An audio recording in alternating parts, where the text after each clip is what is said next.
Marcus Hale never imagined that saying yes to a stranger would unravel everything he thought he knew about survival, connection, and what it means to truly see another person. At 32, broke and exhausted, he was just trying to make it through another day in a Chicago cafe when a woman on crutches asked to share his table. She was a billionaire. He was barely scraping by. She was polished, composed, untouchable. He was drowning in bills and single fatherhood. But beneath her wealth and his struggle, something unexpected began to grow, something that would change both their lives in ways neither could predict. Before we begin, please hit that like button and drop a comment with your city so I can see how far this story travels. Now, let's dive in. The cafe smelled like burnt espresso and someone's overly sweet perfume. Marcus sat in the corner booth, the one with the cracked vinyl seat that nobody wanted, staring at his phone screen like it might suddenly produce answers. It didn't. It never did. The notifications were the same as yesterday. Past due. Final notice. Account suspended. He'd stopped opening them 3 days ago. What was the point? The numbers didn't change just because you ignored them, but at least you could pretend for a few more hours that the walls weren't closing in. His coffee had gone cold 20 minutes ago. He should have left by now. The waitress kept glancing over with that look that said, order something else or get out. But where would he go? Back to the apartment where the landlord's note was still taped to the door. Back to the pile of medical bills that kept growing even though Jamie's asthma hadn't gotten worse in months. He pressed his palms against his eyes until he saw stars. Excuse me? The voice was quiet, almost apologetic. Marcus looked up. A woman stood beside his table, mid-30s maybe. Dark hair pulled back in a way that looked effortless but probably wasn't. Gray coat that looked expensive even to someone who knew nothing about expensive things. And crutches. Forearm crutches, the kind that wrapped around your arms instead of tucking under your armpits. I'm sorry to bother you, she said, and her voice had this strange quality to it, like she was used to not being heard even when she spoke clearly. Every other table is taken. Would you mind if I sat here? Marcus glanced around the cafe. She was right. Every seat was filled with the usual Monday morning crowd. Freelancers with laptops, students with textbooks, people who had nowhere better to be at 10 a.m. on a weekday. Yeah, sure. He started to gather his things. The newspaper he wasn't reading, his phone, the empty sugar packets he'd been folding into tiny squares. But she was already maneuvering into the seat across from him with a practiced efficiency that made it clear she'd done this 1,000 times before. Thank you, she said, settling the crutches against the wall. I appreciate it. Marcus nodded, planning to put his earbuds in and disappear into his phone for the next however long, but something stopped him. Maybe it was the way she'd said thank you, like she really meant it, like it cost her something to ask.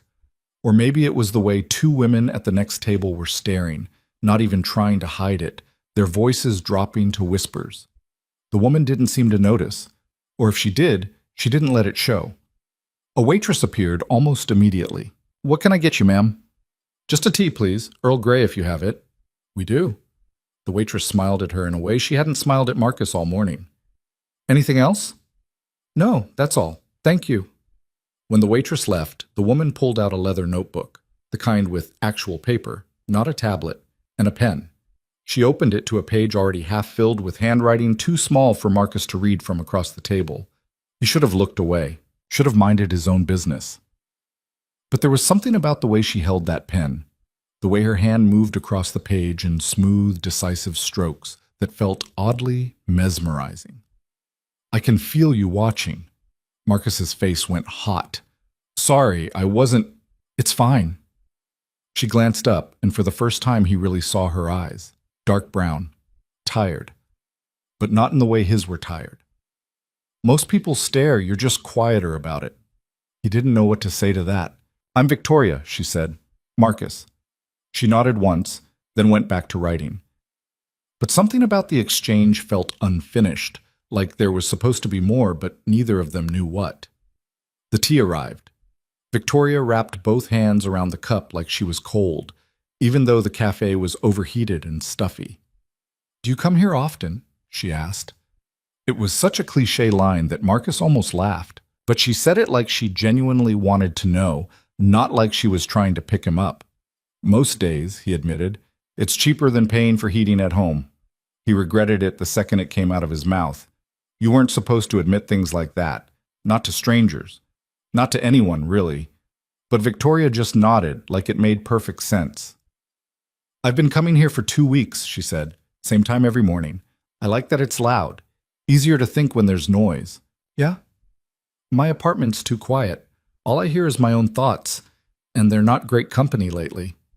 Marcus stared at her. People didn't just say things like that. Not in Chicago. Not in cafes where everyone was pretending their lives were fine and their lattes were the most important thing happening that day. I know what you mean, he said. And he did. God, he did. They sat in silence for a while after that. Not an awkward silence, just silence. The kind that didn't demand anything from you. Victoria drank her tea. Marcus checked his phone and found 3 new emails he couldn't afford to read. Outside the window, the city moved on like it always did. Buses and taxis, and people who all looked like they knew where they were going. Do you have kids? Victoria asked suddenly. Marcus looked up. 1. A daughter. Jamie. She's 8. That's a good age. Is it? Victoria smiled faintly. I don't know. I've never had kids. But 8 seems better than 16. Fair point. What's she like? No one ever asked him that. They asked how's she doing, or is she in school, or who watches her when you're working. Questions that were really just polite ways of asking if he was failing as a parent. But no one asked what she was like. She's stubborn, Marcus said. Scarily smart. Loves dinosaurs even though all her friends are into princesses now. She corrects my grammar when I'm tired. Victoria laughed. Actually laughed. It changed her whole face. She sounds wonderful. She is. Marcus hesitated. She's the only thing I haven't completely screwed up. The smile faded from Victoria's face, but not in a judgmental way. More like she understood something she hadn't understood a moment before. I doubt that's true, she said quietly. You don't know me. No. But I know that look. Marcus frowned. What look? The one that says you're convinced you're failing at everything, so you might as well stop trying. It felt like being punched in the chest. You don't know what you're talking about, he said, but there was no heat in it. Maybe not. Victoria took another sip of tea. But I know what it's like to wake up every day and feel like you're disappointing everyone, including yourself.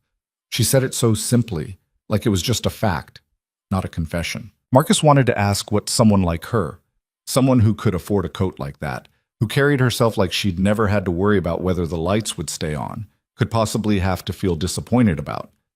But something stopped him.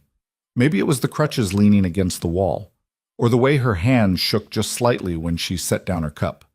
I should go, Victoria said abruptly. She reached for her crutches, fitting them onto her forearms with practiced movements. You just got here. I know, but I have a meeting at 11 and traffic's going to be terrible. Marcus watched her stand. She moved carefully, but not slowly. There was a grace to it that felt hard-won. It was nice to meet you, Marcus. You too. She made it 3 steps before turning back. Will you be here tomorrow? The question caught him off guard. Probably. I don't have anywhere else to be. Victoria smiled. Not a polite smile, a real one. Good, me neither. And then she was gone, navigating through the crowded cafe with the kind of quiet determination that made people move out of her way without realizing they were doing it. Marcus sat there for another 10 minutes, staring at the spot where she'd been sitting. He couldn't explain it, but something had shifted. Not in any big, dramatic way, just shifted. For the first time in months, he didn't feel quite so alone. The next morning, Marcus almost didn't go back to the cafe.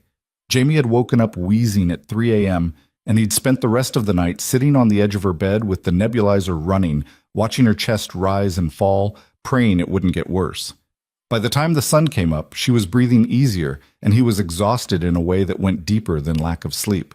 But he'd promised to take her to school, and she'd insisted on wearing her favorite dinosaur shirt, even though it was in the laundry, and by the time he'd negotiated her into something else and gotten her out the door and onto the bus, it was already 9:30.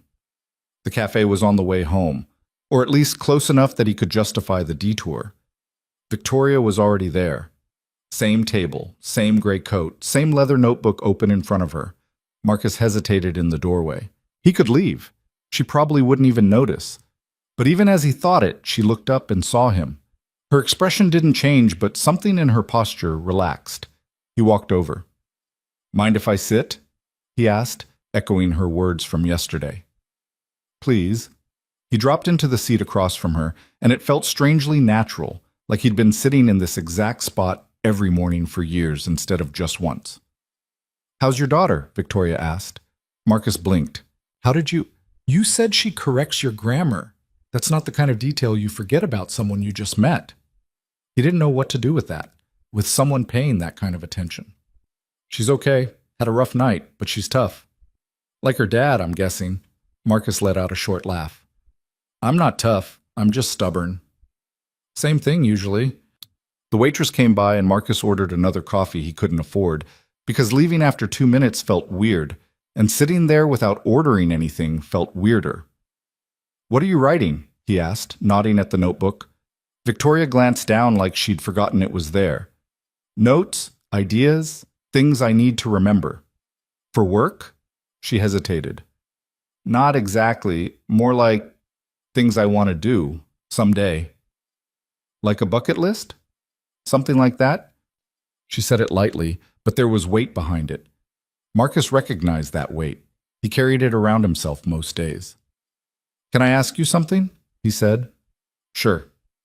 "Why did you really sit with me yesterday? The cafe wasn't that crowded. There were other tables." Victoria closed her notebook carefully, her fingers smoothing over the leather cover. "Because you looked like someone who wouldn't ask questions." "I'm asking questions right now." "Different questions." She met his eyes. "Most people, when they see me, they either stare or they try too hard not to stare. Or they ask what happened, like it's their business. You didn't do any of that." "Should I have?" "No?" She shook her head. "It was nice, being just a person, not a thing people need to have an opinion about." Marcus understood that more than he wanted to admit. "For what it's worth," he said, "I'm not much better. People look at me like I'm a cautionary tale, the guy who couldn't keep it together." "Did something happen?" It was a careful question, the kind that gave him room to answer or not answer. "My wife left 2 years ago." The words came out flat, factual. Said she didn't sign up for this, for struggling, for a kid with medical issues, for a husband who couldn't figure out how to make enough money to fix any of it. "I'm sorry." "Don't be." She was probably right. Victoria frowned. "That's a terrible thing to believe about yourself." "Doesn't make it less true." "Doesn't make it true at all." They stared at each other across the table, and Marcus felt something crack open in his chest. Not painfully, more like a door he'd kept locked for too long finally giving way. "What about you?" he asked. "What's your thing? The thing that makes people look at you like you're a cautionary tale?" Victoria's expression shifted. Not closing off, exactly. More like she was deciding how much to say. "I lost part of my leg in a car accident 3 years ago," she said finally. "Just below the knee. I have a prosthetic, but some days it doesn't fit right.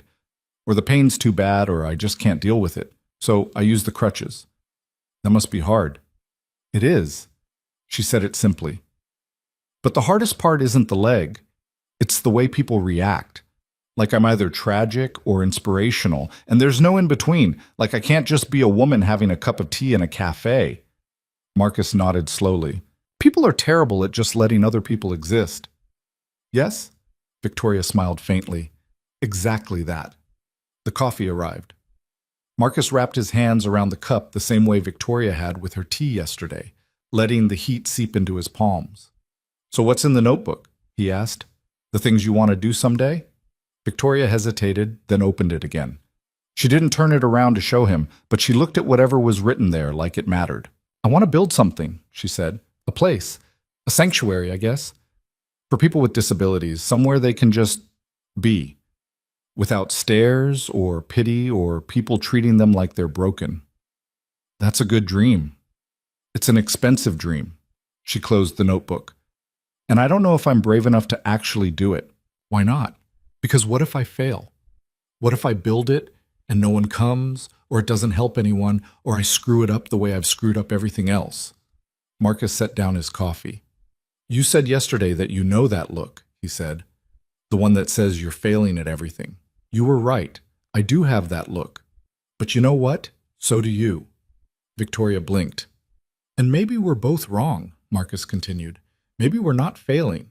Maybe we're just trying to figure it out, like everyone else. For a long moment, Victoria didn't say anything. Then she smiled, and this time it reached her eyes. Maybe, she said. They sat there for another hour, talking about nothing important. Jamie's dinosaur obsession, the terrible coffee, the woman at the next table who was having an extremely loud phone conversation about her ex-boyfriend.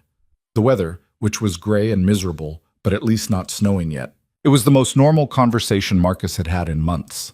When Victoria finally stood to leave, gathering her crutches and her notebook, Marcus felt something he hadn't felt in a long time. Disappointment that it was ending. Same time tomorrow? She asked.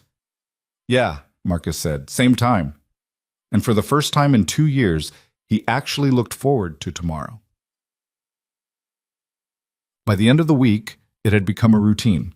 Every morning at 9:30, Marcus walked into the cafe, and Victoria was already there. Same table, same tea, same notebook. And every morning, they talked. Not about anything profound, not about their problems or their pasts or the things that kept them up at night. Just talked. About the news. About the cafe's terrible muffins. About the books Victoria was reading and the way Jamie had announced at breakfast that she wanted to be a paleontologist when she grew up. It was easy. Easier than anything had been in a long time. On Thursday, Marcus brought Jamie with him. He hadn't planned to, but his usual sitter had canceled last minute, and school was closed for some teacher planning day, and he couldn't afford to miss his morning at the cafe. Not anymore. Is she going to be here? Jamie asked as they walked through the door. Who? The lady you keep talking about. Marcus stopped. I don't keep talking about her. Jamie gave him a look that was far too knowing for an 8-year-old. You mentioned her 3 times yesterday, Dad. That's not... But Victoria was waving at them from the corner table, and Jamie was already tugging him forward. Hi, Jamie said, with the absolute confidence of a child who'd never learned to be nervous around strangers. I'm Jamie. Are you Victoria? Victoria's expression transformed. The careful, guarded look she usually wore softened into something genuine. I am. It's nice to meet you, Jamie. Your dad's told me a lot about you. He told me about you, too. You have crutches. Jamie, Marcus started, but Victoria shook her head slightly. I do, she said to Jamie. Do they bother you? No. My friend Tyler has a wheelchair. He says people ask stupid questions all the time. Tyler's right, they do. Dad says I'm not supposed to ask stupid questions, but I was wondering, can I see your notebook? Victoria blinked, then laughed. Actually laughed. Sure. She slid the notebook across the table. Jamie opened it carefully, like it was something precious, and studied the pages with the same intensity she brought to her dinosaur books. What's this? She pointed to something Marcus couldn't see. That's a sketch of a building I want to design someday. Why do you want to design a building? Because I think people need more places where they can feel safe. Jamie considered this seriously. Like a treehouse. Sort of, but bigger. Cool. Jamie closed the notebook and pushed it back across the table. Can I have hot chocolate?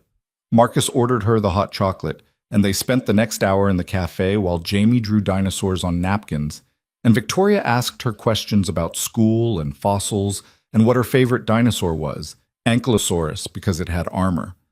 When they finally left, Jamie hugged Victoria goodbye without being prompted. I like her, Jamie announced as they walked home. Yeah, Marcus said, me too. That night, after Jamie was asleep, Marcus sat on the couch in their cramped apartment and stared at his phone. He should have been looking for jobs, responding to emails, figuring out how to pay next month's rent. Instead, he kept thinking about the way Victoria had looked at Jamie, not with pity or discomfort, but with genuine interest. Like Jamie was a whole person worth paying attention to. He thought about the notebook full of dreams Victoria carried everywhere but seemed afraid to pursue. He thought about the way she moved through the world, carefully but not timidly. Like she'd decided she had a right to exist in whatever way worked for her. And if other people had a problem with that, It was their problem, not hers. It was the kind of quiet courage Marcus didn't know if he'd ever had. His phone buzzed, a text from an unknown number. Jamie's wonderful. Thank you for bringing her today. Marcus stared at the message. He hadn't given Victoria his number. A second text appeared. The waitress gave it to me. Hope that's okay. She seems to think we're dating. Marcus laughed out loud in the empty apartment. We're not dating, I know. But she seemed so pleased with herself for helping romance along. Didn't have the heart to correct her. Marcus hesitated, then typed, Same time tomorrow? The reply came immediately. Wouldn't miss it. Marcus set down his phone and leaned back against the couch. For the first time in 2 years, something in his chest felt lighter. November in Chicago was brutal. The kind of cold that got into your bones and stayed there, turning your fingers stiff and your breath into visible clouds that hung in the air. Marcus had stopped noticing it most days. Cold was just another thing that happened, like bills and bad coffee and waking up tired. But Victoria noticed everything. Your coat's too thin, she said one morning as he sat down across from her. It's fine. It's not fine, you're shivering. I'm fine, he repeated, but she was already pulling something out of her bag, a scarf, dark blue and impossibly soft. Here. I can't take that. You're not taking it, I'm giving it to you. She pushed it across the table. It's cashmere. I have 3 more at home, just take it. Marcus stared at the scarf. It probably cost more than his rent. Victoria, please. Her voice was quiet but firm. Let me do this one thing. You let me sit here every morning and talk your ear off about buildings I'll probably never design and dreams I'm too scared to chase. Let me do this. He picked up the scarf. It was warm and ridiculously soft, and when he wrapped it around his neck, something in Victoria's expression eased. Thank you, he said. You're welcome. They fell back into their usual rhythm after that. Victoria working on something in her notebook, Marcus pretending to read the news on his phone while actually just watching her work. Can I ask you something? Marcus said after a while. Always. Why are you really here? Every morning, same time, same place. You said your apartment's too quiet, but I don't know. That doesn't feel like the whole reason. Victoria set down her pen. For a moment, Marcus thought she was going to deflect or change the subject, but then she sighed. I'm hiding, she said. From what? My life. She gestured vaguely, like her life was something hovering just outside the cafe windows. I have this company. I built it from nothing after the accident because I needed something to do that wasn't just existing, and it's successful. More successful than I ever thought it would be. But now there are all these people depending on me and board meetings and investors and decisions I'm supposed to make, and She stopped, took a breath. I needed somewhere I could be no one. Just a woman with a notebook and too many dreams. You're not no one, Marcus said. To you, maybe. But to most people, I'm either Victoria Lorne's CEO or that woman with the disability. There's no in between. Marcus nodded slowly. That why you never mentioned the company before? Yes. Is that okay? Yeah. He meant it. I don't care about your company. I care about the person who sits here and drinks Earl Grey and gets excited about buildings that might never exist. Victoria's eyes went bright, like she might cry, but she didn't. She just smiled. Thank you, she said. For what? For seeing me. They sat in comfortable silence after that, the cafe humming with noise around them, conversations and laughter and the hiss of the espresso machine, but somehow it all felt distant, like they were in their own small bubble of quiet. What's the one thing you'd do? Victoria asked suddenly, if you weren't afraid. Marcus didn't even have to think about it. I'd go back to school, finish my degree. What were you studying? Engineering. I dropped out when Jamie was born because we needed the money, but I always thought I'd go back. And then life happened, and now it just feels impossible. What if it's not? Victoria, no, seriously. What if it's not impossible? What if you're just scared? Marcus laughed bitterly.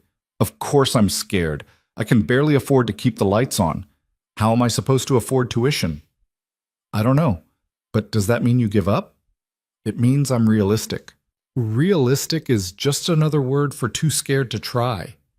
Marcus opened his mouth to argue, but Victoria was giving him that look again, the one that said she saw right through all his excuses to the truth underneath. Fine, he said. What about you? If you weren't afraid, what would you do? Victoria didn't hesitate. I'd start the foundation, today. I'd find a building and hire architects and actually make it real instead of just writing about it in a notebook. So why don't you? Because, she stopped. Because what if I fail? What if you don't? They stared at each other across the table, both of them caught in the same trap, both of them too afraid to reach for the things they actually wanted. We're a mess, Marcus said finally. Yeah, Victoria smiled. We really are. But somehow, sitting there together, the mess didn't feel quite so overwhelming. 3 weeks after they first met, Victoria didn't show up. Marcus waited for 45 minutes, drinking coffee he couldn't afford, and checking his phone every 2 minutes like maybe he'd missed a text. Nothing. He told himself it was fine. People had lives. Things came up. It didn't mean anything.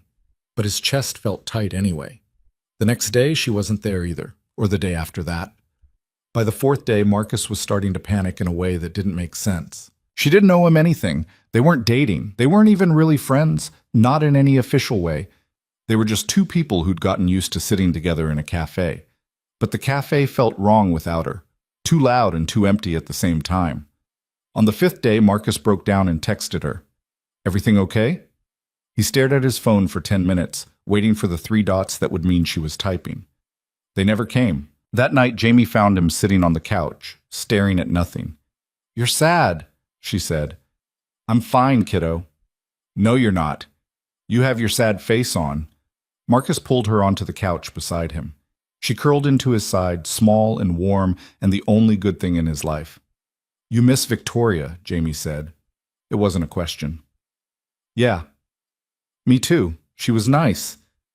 She is nice. So why isn't she coming to the cafe anymore? I don't know, Jamie. They sat there together, and Marcus tried not to think about all the ways people disappeared from your life without warning.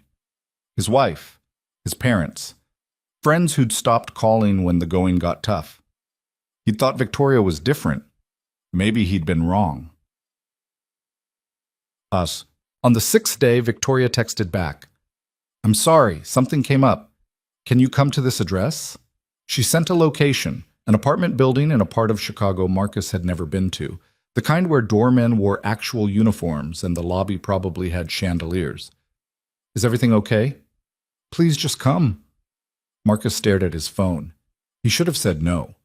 Should have told her that disappearing for almost a week and then summoning him to her apartment was not how this worked. But something in those 2 words, please and just, made him grab his coat. The building was exactly as fancy as he'd imagined. The doorman looked at him like he'd wandered in from a different planet, but when Marcus gave Victoria's name, the man's expression shifted to something almost respectful. 23rd floor, she's expecting you. The elevator was all mirrors and brass, and Marcus spent the ride up, trying not to look at his reflection. The thin coat, the scarf Victoria had given him, the face of a man who hadn't slept well in days. The doors opened onto a hallway that smelled like expensive carpet and money. Victoria's apartment was at the end. The door was already open. Victoria? Marcus called, stepping inside. In here. He followed her voice through a living room that looked like something from a magazine. Floor-to-ceiling windows, furniture that was probably worth more than his car, art on the walls that might have been real, until he found her in the bedroom. She was sitting on the edge of the bed, still wearing pajamas even though it was 2 in the afternoon. Her prosthetic was lying on the floor beside her, and without it, her leg ended just below the knee in a mass of scar tissue and skin that looked painful even from across the room. She looked exhausted. Not the kind of tired that came from lack of sleep, but the bone-deep exhaustion of someone who'd been fighting something for too long. I'm sorry, she said immediately. I know I disappeared. I know I should have called sooner. What happened? Nerve pain. It happens sometimes, usually when the weather changes. But this time it was bad. Really bad. I couldn't wear the prosthetic, couldn't use the crutches without making it worse, couldn't even think straight most days. Marcus moved closer, careful, like she might bolt. You should have told me. I couldn't. I couldn't text you and say, hey, I'm having a breakdown because my body's failing me again while you're dealing with your own problems. Victoria, and I didn't want you to see me like this. Her voice cracked. Like I'm broken. Like I'm the tragic figure everyone thinks I am. Marcus sat down on the bed beside her, not touching, just close. You're not broken, he said. Yes, I am. Look at me. I am looking at you, and you're not broken. You're in pain. That's not the same thing. Victoria let out a sound that might have been a laugh or a sob. Everyone always says the right thing, she said, but they don't mean it. They just want me to feel better so they can stop feeling uncomfortable. I'm not everyone. She turned to look at him finally, and her eyes were red and swollen from crying. No, she said quietly. You're not. They sat there in silence, and Marcus realized something he probably should have realized weeks ago.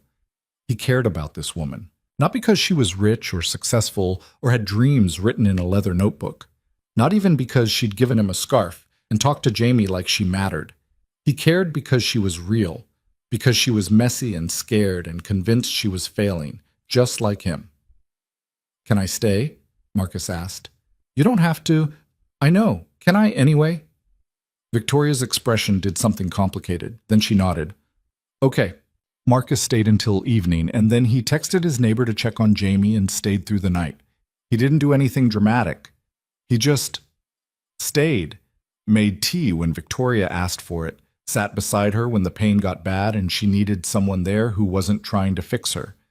Didn't ask questions she wasn't ready to answer. And when she finally fell asleep sometime after midnight, Marcus covered her with a blanket and sat in the chair by the window, watching the city lights and thinking about how strange it was that sometimes the most important thing you could do for someone was just refuse to leave. When Marcus woke up, his neck was stiff from sleeping in the chair, and the first gray light of morning was bleeding through the windows. Victoria was still asleep, curled on her side with one hand tucked under her cheek, like a kid. For someone who usually held herself so carefully, she looked small now, vulnerable in a way that made Marcus's chest ache. He should have left, should have slipped out quietly before she woke up and things got awkward, but his feet wouldn't move.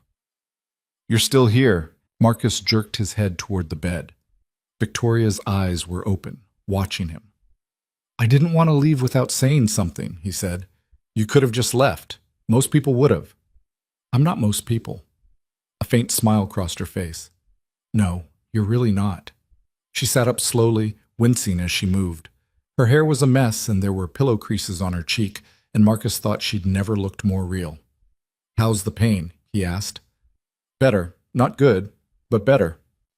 She glanced at the prosthetic still lying on the floor. I should probably try to... Don't. Not if you're not ready. Victoria looked at him for a long moment, like she was trying to figure out if he meant it. I have crutches in the closet, she said finally. Can you grab them?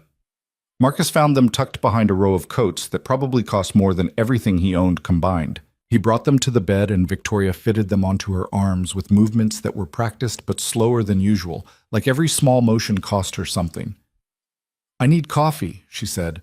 I'll make it. You don't have to... Victoria, let me make the coffee. She opened her mouth like she was going to argue, then closed it and nodded. The kitchen was the kind of space Marcus had only seen in home renovation shows. Marble countertops, appliances that looked like they belonged in a spaceship, cabinets that probably had organizers for the organizers.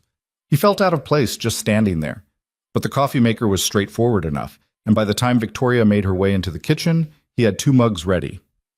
You didn't have to stay last night, she said, accepting the mug he handed her. I know. So why did you? Marcus leaned against the counter. Because you asked me to come, and when I got here you looked like someone who needed a person to just be there. Not fix anything, not say the right things, just stay. Victoria stared into her coffee like it held answers. I haven't let anyone see me like that in 3 years, she said quietly. Not since the accident. I always make sure I'm put together before anyone shows up. Hair done, makeup on, prosthetic fitted perfectly. Like if I look fine, then I am fine. That sounds exhausting. It is. She took a sip of coffee, made a face. This is terrible, by the way. Yeah, I noticed. You have fancy everything except apparently coffee that doesn't taste like dirt. That got a real laugh out of her, and something in Marcus's chest loosened.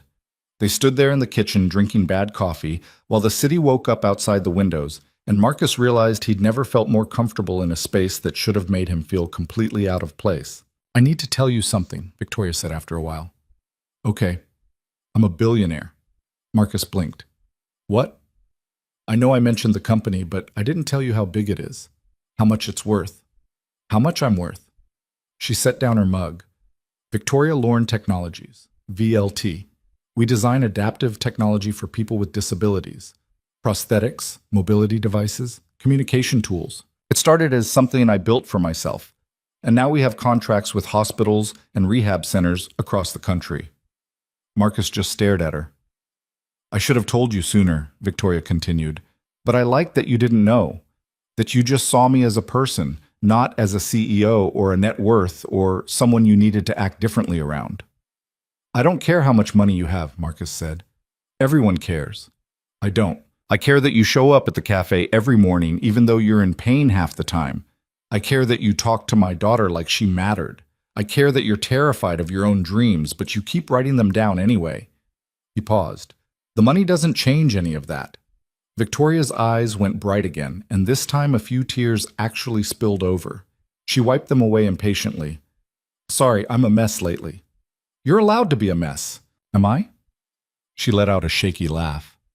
"Because it doesn't feel like it. There are 200 people who work for me.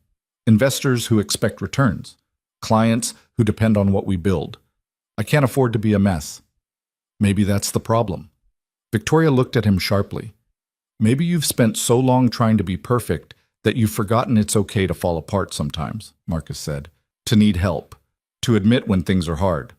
Says the man who wore a coat 3 sizes too thin all through November because he couldn't admit he needed a warmer one.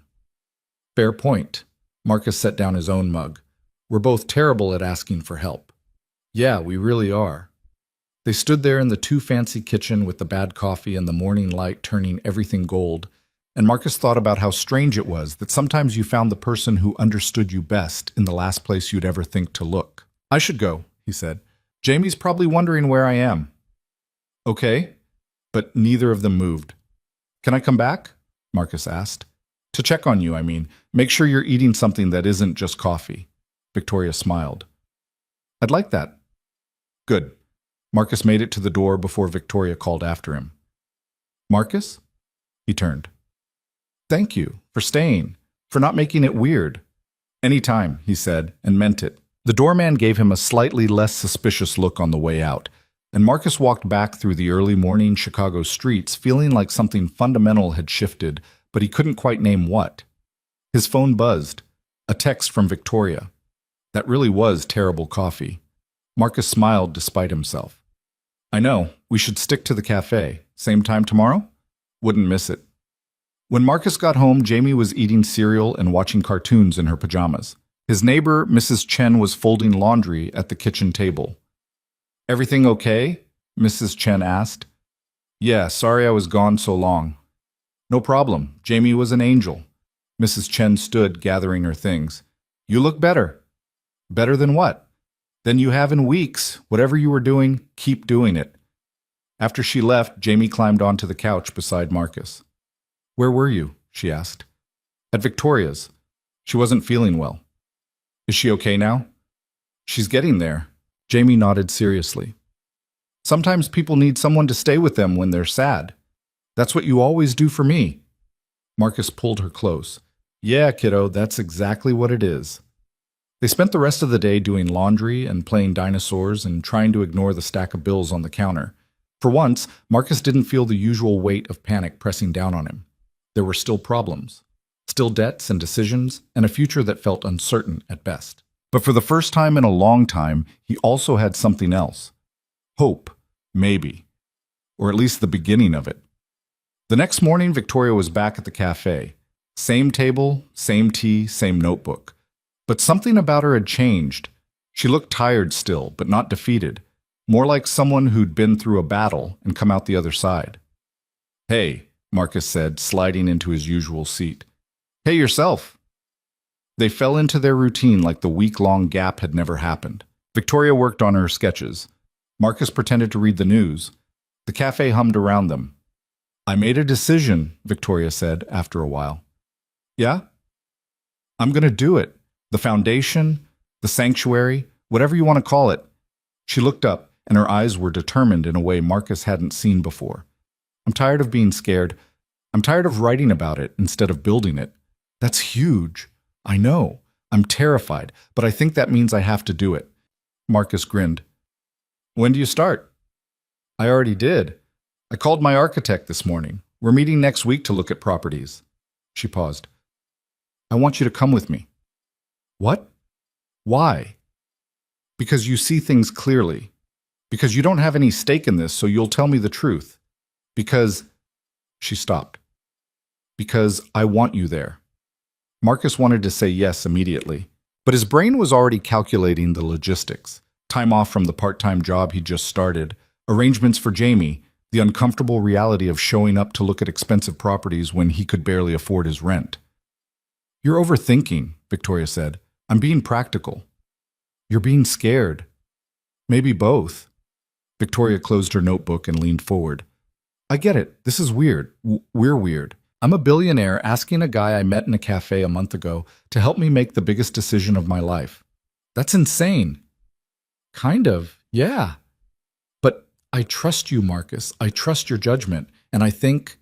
She hesitated.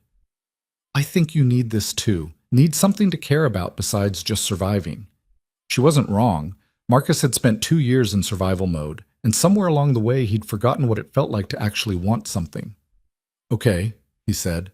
Okay? I'll come with you. Victoria's whole face transformed. Really? Really, but I can't promise I'll be useful. I don't know anything about buildings, or foundations, or whatever rich people do with their money. You know what matters. That's enough. They spent the rest of the morning talking about Victoria's plans. She'd been thinking about this for years, apparently.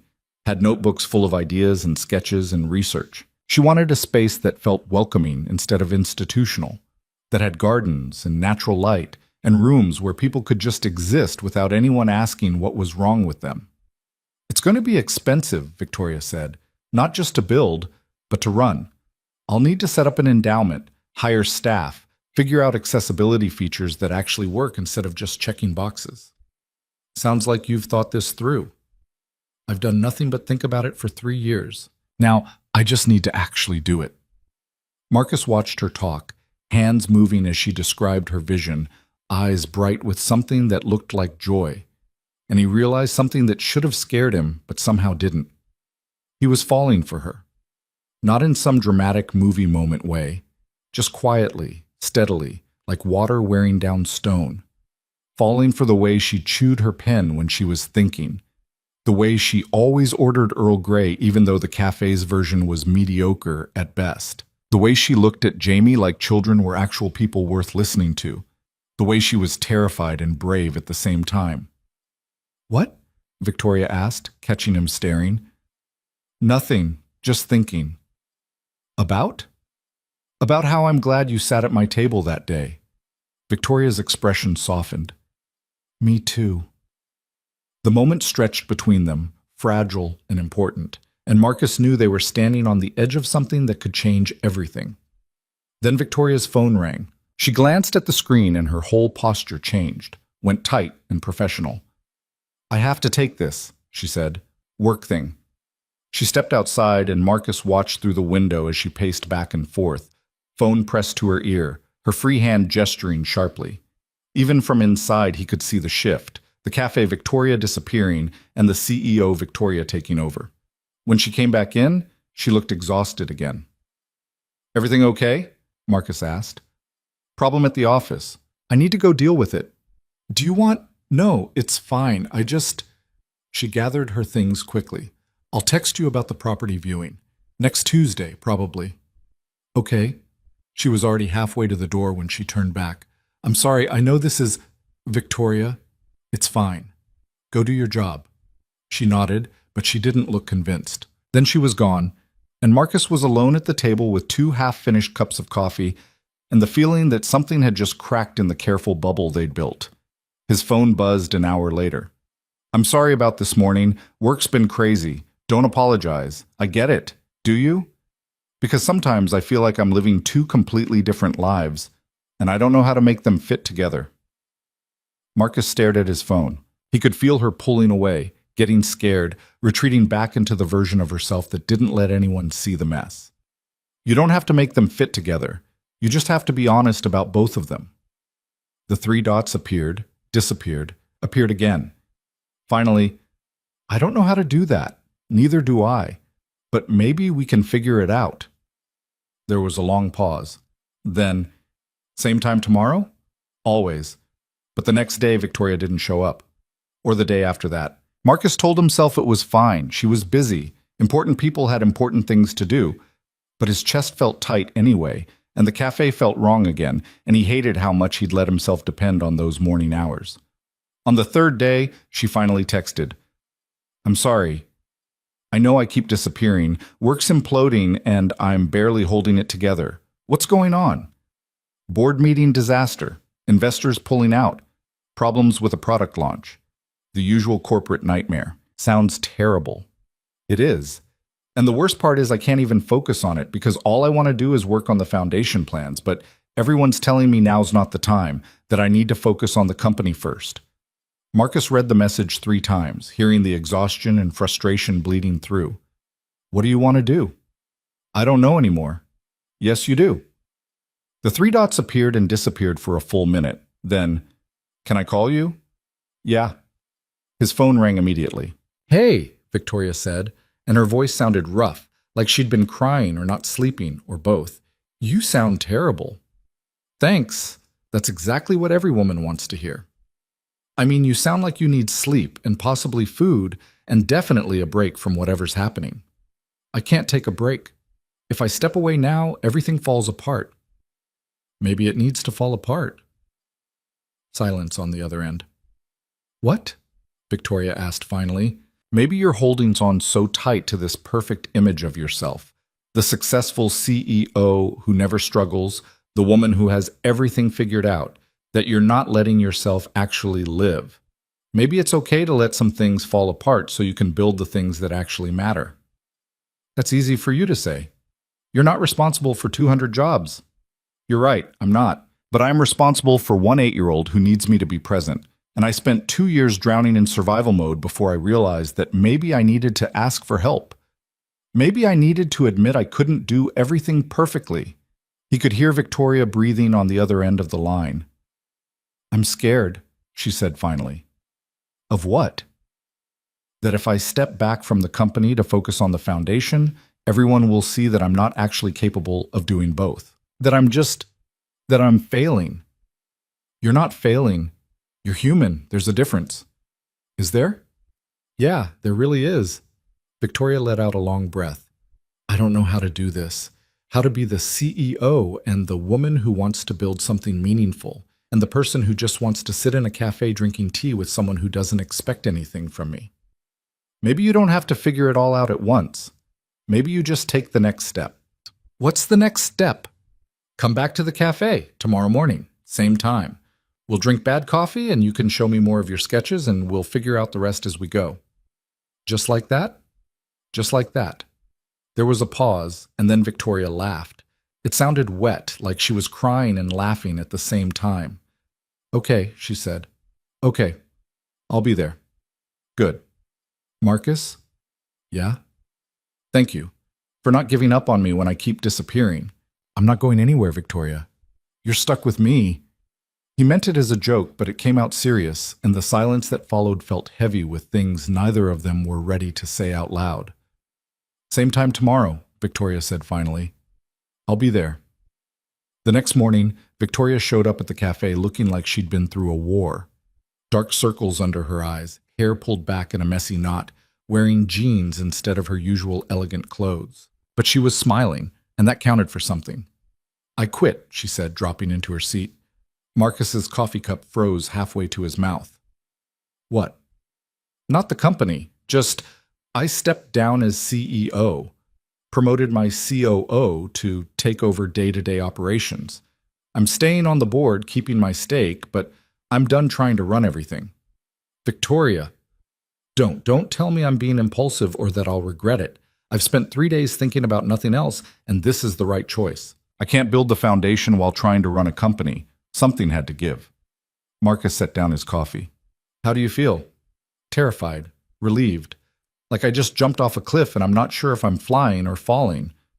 Probably both. Yeah, she smiled shakily. Probably both. They sat there for a moment and Marcus could see her hands trembling slightly where they rested on the table. He reached over and covered one of them with his own. You did the right thing, he said. You don't know that. Yeah, I do, because I've watched you for 2 months now and I've never seen you light up when you talk about the company. But when you talk about the foundation, you look like someone who's finally found what they're supposed to be doing. Victoria turned her hand over, lacing her fingers through his. It was the first time they'd held hands, and it felt both natural and terrifying. I'm scared I'm going to screw this up, she said quietly. You will. We all do. But at least you'll be screwing up something you actually care about. That got a real laugh out of her. They spent the rest of the morning talking about next steps. Victoria had meetings scheduled with architects and contractors. She'd narrowed down 3 potential properties in different parts of the city.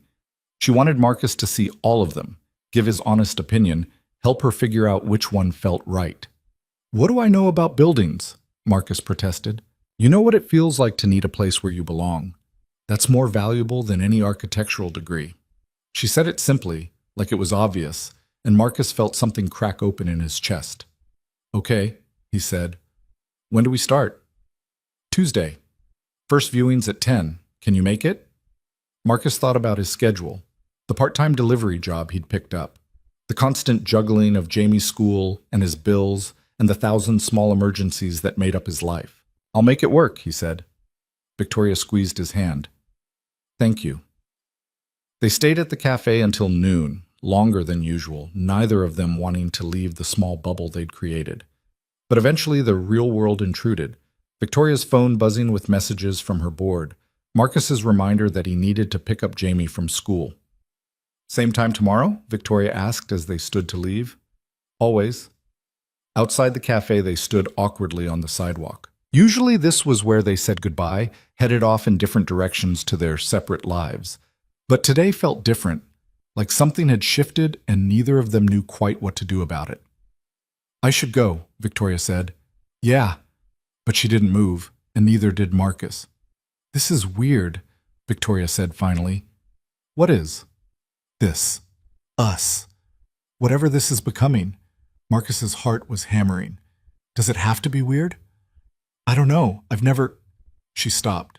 I haven't let anyone this close in 3 years, and you're not like anyone I've ever known. Is that bad? No. It's terrifying. Marcus understood that. Everything about this was terrifying. The way she made him feel like maybe he wasn't failing at everything. The way her smile could change his entire day. The way he'd started thinking about a future that involved more than just surviving. We don't have to figure it out right now, he said. No? No. We can just keep showing up, keep having coffee, keep figuring it out one day at a time. Victoria nodded slowly. I can do that. Good. She turned to leave, then stopped and turned back. Before Marcus could process what was happening, she'd stepped forward and hugged him. Just a quick embrace, there and gone, but it left him stunned. Thank you, she said, for everything. Then she was walking away, moving carefully through the afternoon crowd. And Marcus stood there on the sidewalk feeling like his entire world had just tilted on its axis. His phone buzzed. That was weird. Sorry. Marcus smiled and typed back. Good weird, yeah? Yeah. When he picked up Jamie from school that afternoon, she took one look at his face and grinned. You're smiling, she announced. I smile sometimes. Not like that, you don't. Did something good happen? Marcus thought about Victoria's hand in his, about her stepping down from the company, about the way she'd hugged him on the sidewalk, like it mattered. Yeah, he said. Something good happened. Is it about Victoria? Maybe. Jamie nodded sagely. I knew it. You like her. It's not... We're just friends, kiddo. Dad, you're terrible at lying. She wasn't wrong. Marcus had never been good at hiding what he felt. and what he felt for Victoria was getting harder to ignore with every passing day. That night, after Jamie was asleep, Marcus sat on the couch and let himself think about it. Really think about it. About what it might mean to let someone in, to stop just surviving and start actually living. It was terrifying. But maybe Victoria was right. Maybe being terrified meant you had to do it anyway. His phone lit up with another text. Still awake? Yeah, can't sleep. Me neither. Keep thinking about Tuesday, about the properties, about all the ways this could go wrong. What about all the ways it could go right? There was a pause. Then, I'm not used to thinking like that. Me neither. But maybe we should start. Maybe. Victoria? Yeah? I'm glad you sat at my table that day. Me too, Marcus. Me too. Marcus set down his phone and stared at the ceiling, and for the first time in 2 years, the future felt like something worth looking forward to instead of something to survive. Tuesday morning came with freezing rain that turned the sidewalks into skating rinks and made Marcus question every decision that had led him to standing outside a building in Lincoln Park at 9:45, waiting for Victoria's car to arrive. He'd borrowed a better jacket from his neighbor's son, still not great, but at least it didn't have holes in the lining, and tried to look like someone who belonged in a neighborhood where the coffee shops had names in French and the dogs wore actual coats. Victoria's car pulled up at exactly 9:50. Not a car, really, a town car with a driver. Because of course it was. She stepped out carefully, using her crutches, and Marcus noticed she was wearing the prosthetic today. She caught him looking. Bad pain day yesterday, she said, but I needed to be mobile for this. Professional image and all that. You don't have to explain. I know, but I wanted to. The driver nodded at Marcus like he was expected, which was somehow more unsettling than being treated like an intruder. Ready? Victoria asked. As I'll ever be. The first property was in a converted warehouse, all exposed brick and industrial windows. The real estate agent met them at the door, a woman in her 50s wearing a suit that probably cost more than Marcus's monthly rent, and a smile that didn't reach her eyes. Ms. Lorne, wonderful to see you again, and you must be Mr. Hale. Marcus shook her hand, wondering how Victoria had described him. Business partner? Consultant? Friend? Just Marcus is fine. Of course, shall we? The space was massive. High ceilings, natural light pouring through skylights. Enough room for probably a dozen different areas. The agent walked them through, pointing out features and potential, but Marcus could barely focus on her words. He was too busy watching Victoria. She moved through the space slowly, running her hand along the brick walls, peering up at the ceiling beams. Her expression thoughtful in a way that made her look younger somehow. Less guarded. What do you think? She asked Marcus when the agent stepped away to take a phone call. It's huge. That's not helpful. I don't know what I'm supposed to be looking for here. You're the one with the vision. Victoria stopped and turned to face him fully. Does it feel welcoming? If you walked in here and didn't know what this place was for, would you feel safe? Marcus looked around again, really looked this time. The space was beautiful in an industrial, trendy way, but there was something cold about it. Something that felt more like a tech startup than a sanctuary. Honestly, no, it feels like somewhere you'd have meetings, not somewhere you'd just exist. Victoria nodded slowly. That's what I thought too, but I wanted to make sure I wasn't being too picky. You're not being picky. This is important. The agent came back, all bright smiles and sales pitch, but Victoria cut her off gently. Thank you for your time. I don't think this is quite right for what we need. They moved on to the second property, a brownstone in Hyde Park that had been a community center before funding dried up. This one felt warmer, more human-scaled. Rooms that could be meeting spaces or quiet corners, a kitchen that looked lived in, a small garden out back that was currently buried under dead leaves and snow but had potential. Better? Victoria asked. Definitely better. They spent an hour walking through the space, Victoria making notes in her ever-present notebook, Marcus trying to imagine what each room could become. The agent here was different, older, softer around the edges, asking questions that suggested she actually cared what the space would be used for. It needs work, Victoria said when they were standing in the garden, breath fogging in the cold air. A lot of work. Full accessibility retrofit, new heating system, probably new wiring. But But it feels right. It feels like somewhere people could actually heal. Marcus watched her stare at the building, and he could see it. The vision taking shape in her mind, the dream becoming something real and possible. "There's one more," the agent said, "in Pilsen. It's further out, but the space is remarkable." The third property was in a former church, and the moment Marcus walked through the doors, he knew this was it. The main sanctuary had been converted into an open space with soaring ceilings and light streaming through tall windows. The stained glass had been replaced with clear panels, but somehow it still felt sacred. Not in any formal sense, just in the way the light moved through the room, the way the space seemed to hold silence like something precious. Victoria stopped in the center of the room and just stood there, not saying anything. Marcus stayed quiet, letting her process whatever she was feeling. "This is it," she said finally, her voice barely above a whisper. "This is the one." The agent smiled. "I thought you might feel that way. There are offices in the back, a commercial kitchen in the basement, and the second floor has been converted into smaller meeting rooms. It needs accessibility work, of course, but the bones are solid." They spent 2 hours exploring every corner. Victoria took photos and measurements, filled page after page in her notebook, asked a million questions about permits and zoning and structural integrity. Marcus mostly stayed quiet, but every so often she'd turn to him with a question that had nothing to do with logistics and everything to do with feeling. "Could you see someone sitting here and feeling safe? Does this room feel too institutional? Is the light too harsh?" And every time Marcus answered honestly, and every time Victoria listened like his opinion actually mattered. When they finally left, it was almost 2 in the afternoon, and Marcus's stomach was growling loud enough that Victoria noticed. "When did you last eat?" she asked. "Breakfast. Coffee, technically." "That's not breakfast, that's caffeine delivery." She turned to her driver. "Can you find us somewhere to get food?" "Victoria, you don't have to." "Marcus, shut up and let me buy you lunch." They ended up at a Mexican place 2 blocks away, the kind of hole in the wall with plastic chairs and handwritten menus that served the best food Marcus had eaten in months. Victoria ordered like someone who actually knew what she was doing, rattling off dishes in Spanish that had the waitress beaming. "You speak Spanish?" Marcus asked. "My mom was from Mexico. She died when I was 14, but she made sure I grew up bilingual." Victoria paused. "I don't talk about her much. Haven't really since the accident."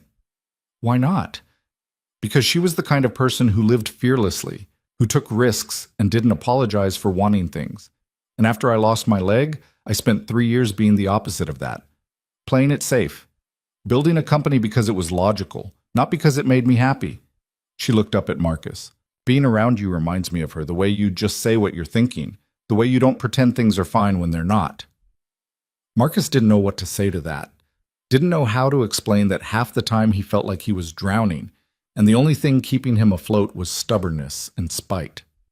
The food arrived, and for a few minutes they just ate, letting the conversation rest.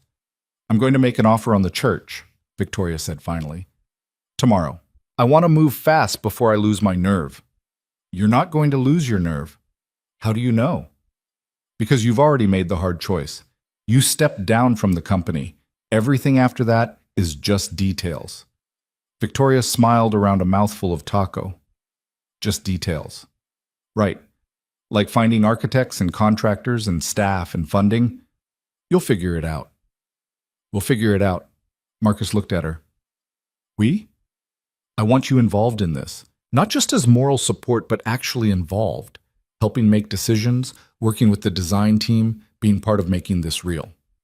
"Victoria, I don't have any qualifications. You have the only qualification that matters. You understand what it's like to feel invisible, to feel like the world doesn't have space for you." She leaned forward. "I need that perspective. I need someone who'll tell me when something feels wrong, even if it looks perfect on paper." Marcus wanted to argue, wanted to list all the reasons this was a terrible idea. But the truth was, he wanted to say yes. Wanted to be part of something that mattered, something bigger than just getting through the next day. "Okay," he said. "Okay? Yeah, I'm in." Victoria's whole face lit up, and Marcus felt something in his chest expand to the point of almost hurting. They spent the rest of lunch talking about timelines and budgets and all the practical details that turn dreams into reality. By the time they left, Marcus's head was spinning with ideas and possibilities, and the terrifying realization that his life was about to change in ways he couldn't predict. Victoria's driver dropped him off at home, and Marcus spent the walk to his apartment trying to process what had just happened, trying to understand how he'd gone from struggling to keep the lights on to helping plan a multi-million-dollar foundation project. Jamie was at Mrs. Chen's. Marcus could hear cartoons through the door, hear Jamie's laugh, and something about the normalcy of it made his throat tight. His phone buzzed. "Thank you for today. I couldn't have done this without you. You could have. But I'm glad I was there." "Me too. Same time tomorrow at the cafe?" "Always." But the next morning, Marcus woke up to 3 missed calls from Victoria and a text that made his stomach drop. "Something's wrong. Can you come to the hospital?" Northwestern Memorial. He was out the door in 5 minutes, not even bothering to change out of the clothes he'd slept in. Mrs. Chen took Jamie without questions. Just one look at his face and a nod that said she understood it was important. The cab ride to the hospital felt like it took hours, even though it was probably 20 minutes. Marcus's mind was racing with possibilities, each one worse than the last. Another complication from her injury. An infection.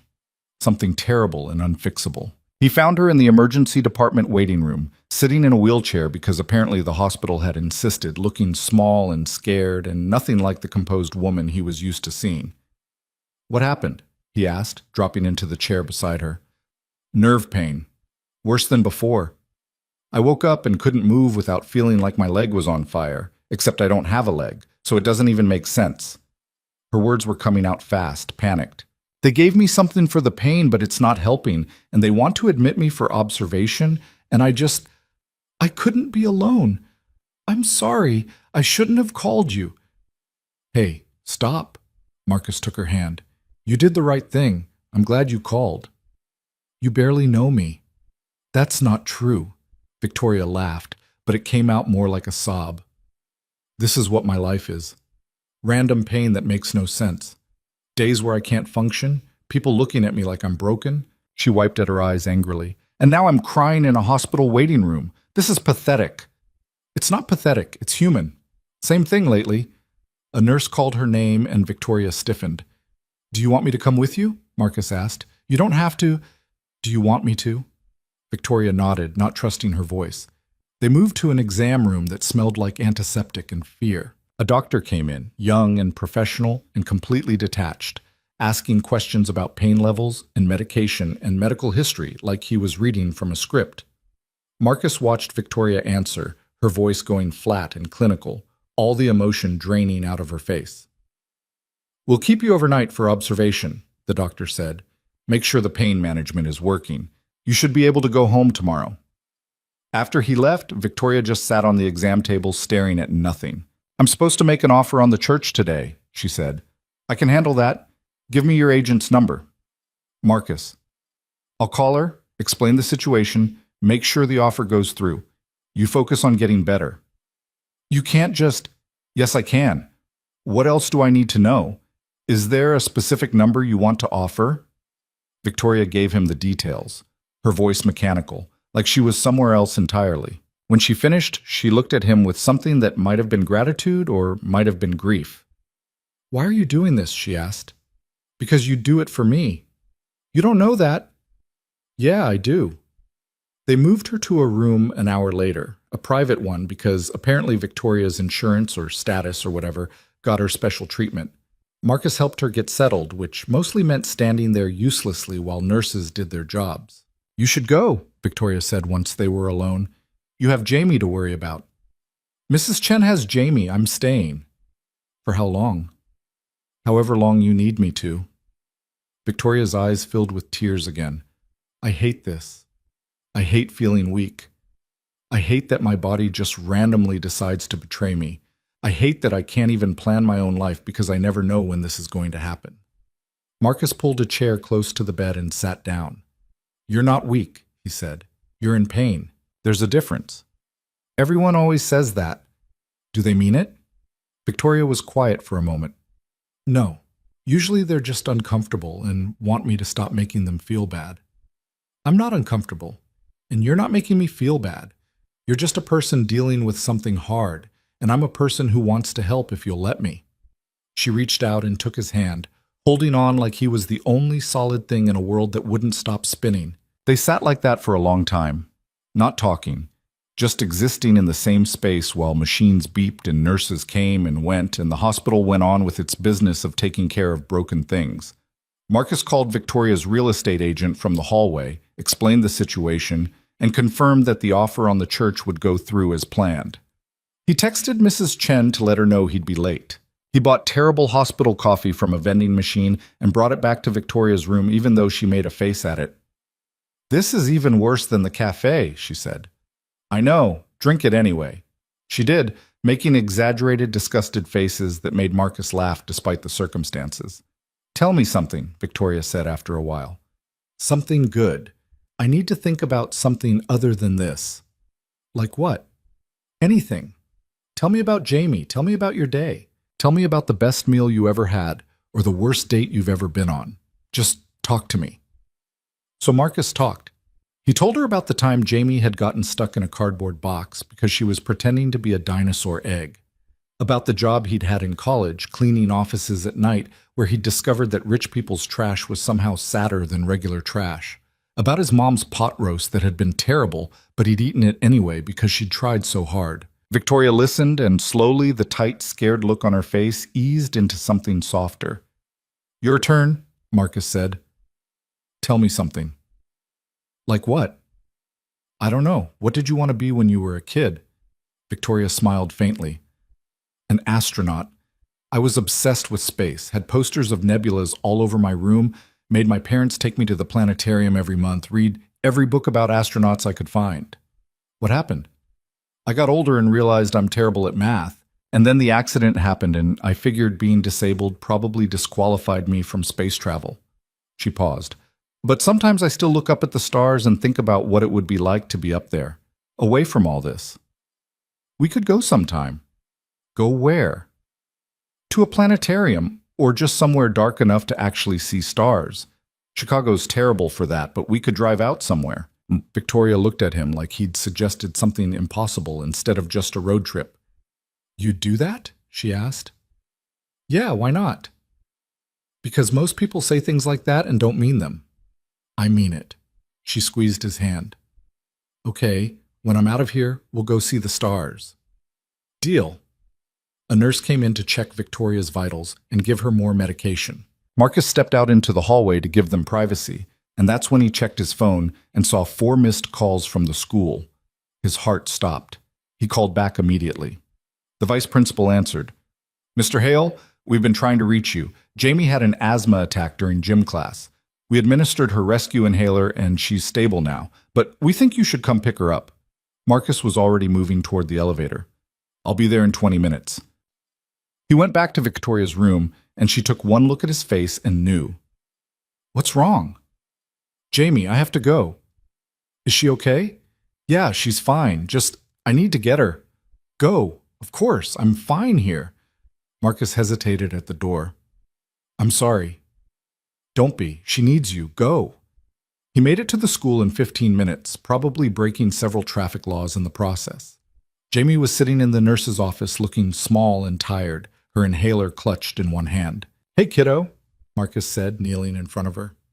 "How you feeling?" "Tired. My chest hurts." "I know. Let's get you home." He signed her out and carried her to the car, even though she was probably too big for that now because he needed to hold her and know she was okay. "Where were you?" Jamie asked once they were driving. "At the hospital with Victoria." "Is she okay?" "She's going to be, just having a hard day." Jamie nodded against his shoulder. "Sometimes people need someone to stay with them when they're having a hard day." "Yeah, kiddo, they do." When they got home, Marcus got Jamie settled on the couch with her nebulizer and cartoons, then called the hospital to check on Victoria. "She's resting comfortably," the nurse said. "You can call back in the morning." Marcus stared at his phone, feeling pulled in 2 directions. Jamie needed him here. Victoria was alone in a hospital room, and he couldn't be in both places at once. His phone buzzed. A text from Victoria. "Is Jamie okay?" "Yeah, just tired. How are you?" "Better. The medication's finally helping." "Go take care of your daughter. I'll be fine." "You sure?" "Positive. Tell Jamie I said feel better. Marcus put his phone down and focused on Jamie, helping her with her breathing treatments, making her favorite dinner even though she barely ate any of it, sitting with her until she fell asleep. But his mind kept drifting back to Victoria alone in that hospital room, to the way she'd held his hand like he was the only thing keeping her anchored, to the fact that he couldn't remember the last time someone had needed him like that for something other than paying bills or keeping someone else alive. He fell asleep on the couch next to Jamie, and when he woke up at 3 a.m. with a crick in his neck, his phone was full of messages. Can't sleep. Pain's better, but my brain won't shut up. Sorry, I shouldn't text you this late. Actually, I'm not sorry. You said I could talk to you. So I'm talking. The church offer was accepted. We're closing in 3 weeks. 3 weeks, Marcus. 3 weeks until this becomes real. I'm terrified. Marcus smiled and typed back, not caring that it was the middle of the night. You should be terrified. It means you care. The 3 dots appeared immediately, like she'd been waiting. I do care. Too much, maybe. No such thing. Easy for you to say. Victoria, you're building something that could change people's lives. You're allowed to care about that. You're allowed to be scared of screwing it up. What if I do? Screw it up? Then you'll fix it, or you'll try something else. But at least you'll have tried. There was a long pause, then, thank you, for today, for all of it, any time, I mean it. I don't know what I would have done without you. Marcus stared at those words, feeling something shift and settle in his chest. Same time at the cafe when you're out? Wouldn't miss it. He set down his phone and looked at Jamie sleeping peacefully beside him, her breathing steady and easy now. His daughter who needed him, the woman in the hospital who needed him, the foundation that he'd somehow become part of, the life he'd built from scraps and stubbornness. It wasn't perfect. It wasn't even close. But for the first time in years, it felt like something worth fighting for. And maybe that was enough. Victoria came back to the cafe 4 days later, moving slower than usual, but moving. She had dark circles under her eyes that makeup couldn't quite hide, and she was using the crutches again instead of the prosthetic. But when she saw Marcus already sitting at their table, she smiled like nothing had changed. Hey, she said, settling into her seat with visible relief. Hey yourself, how are you feeling? Like I got hit by a truck, and then the truck backed up to make sure it finished the job. She paused. But better than I was, the new medication's helping. Marcus slid a cup of tea across the table. Earl Grey, already steeped the way she liked it. You ordered for me? Figured you'd show up eventually. Victoria wrapped her hands around the cup, and Marcus could see them trembling slightly. Not from the cold, just from everything. I'm sorry about the hospital, she said. That was a mess. Stop apologizing for being human. I'm trying. It's harder than it sounds. She took a sip of tea and made a face. Still terrible. Always has been. They sat in comfortable silence for a while, the cafe filling up with the usual morning crowd. Marcus had missed this. The routine. The normalcy of sitting across from someone who didn't need him to be anything other than present. We need to talk about the foundation, Victoria said finally. I've been thinking a lot while I was stuck in bed, and I need to know if you're still in, because if we're doing this, I need you all the way in, not just showing up for property viewings and moral support. What does all the way in mean? It means I want to hire you, officially, as the Director of Community Engagement. She pulled a folder from her bag and slid it across the table. I had my lawyer draw up a contract, salary, benefits, the whole thing. You'd be helping design programs, working with architects on accessibility features, eventually running the day-to-day once we open. Marcus stared at the folder like it might explode. I can't accept this. Why not? Because I don't have any qualifications. I dropped out of college. I've spent the last 2 years doing delivery jobs and trying not to drown. I don't know anything about running programs or working with architects or any of this. You know what it's like to be invisible. You know how to talk to people like they matter. You know how to show up even when it's hard. Victoria leaned forward. That's worth more than any degree. Victoria, look at the salary before you say no. Marcus opened the folder. The number on the contract made his vision swim. This is too much. It's market rate for the position. For someone qualified, I'm not. You are. Her voice was firm. And I need someone I trust, Someone who'll tell me when I'm being stupid or out of touch, or building something that looks good on paper but doesn't actually work for real people. Marcus looked at the number again. It was more money than he'd made in the last 2 years combined.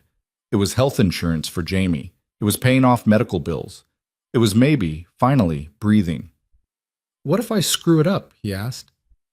"Then we'll fix it together, but you won't screw it up." "You don't know that." "Yeah, I do." Victoria reached across the table and put her hand over his. "I've watched you for 3 months now. I've seen how you think about things, how you care about things. You're not going to screw this up." Marcus stared at their hands, hers smaller and softer, his rough from years of manual labor. It felt like standing on the edge of something huge and terrifying and maybe, possibly, good. "Okay," he said. "Okay?" "I'm in, all the way in."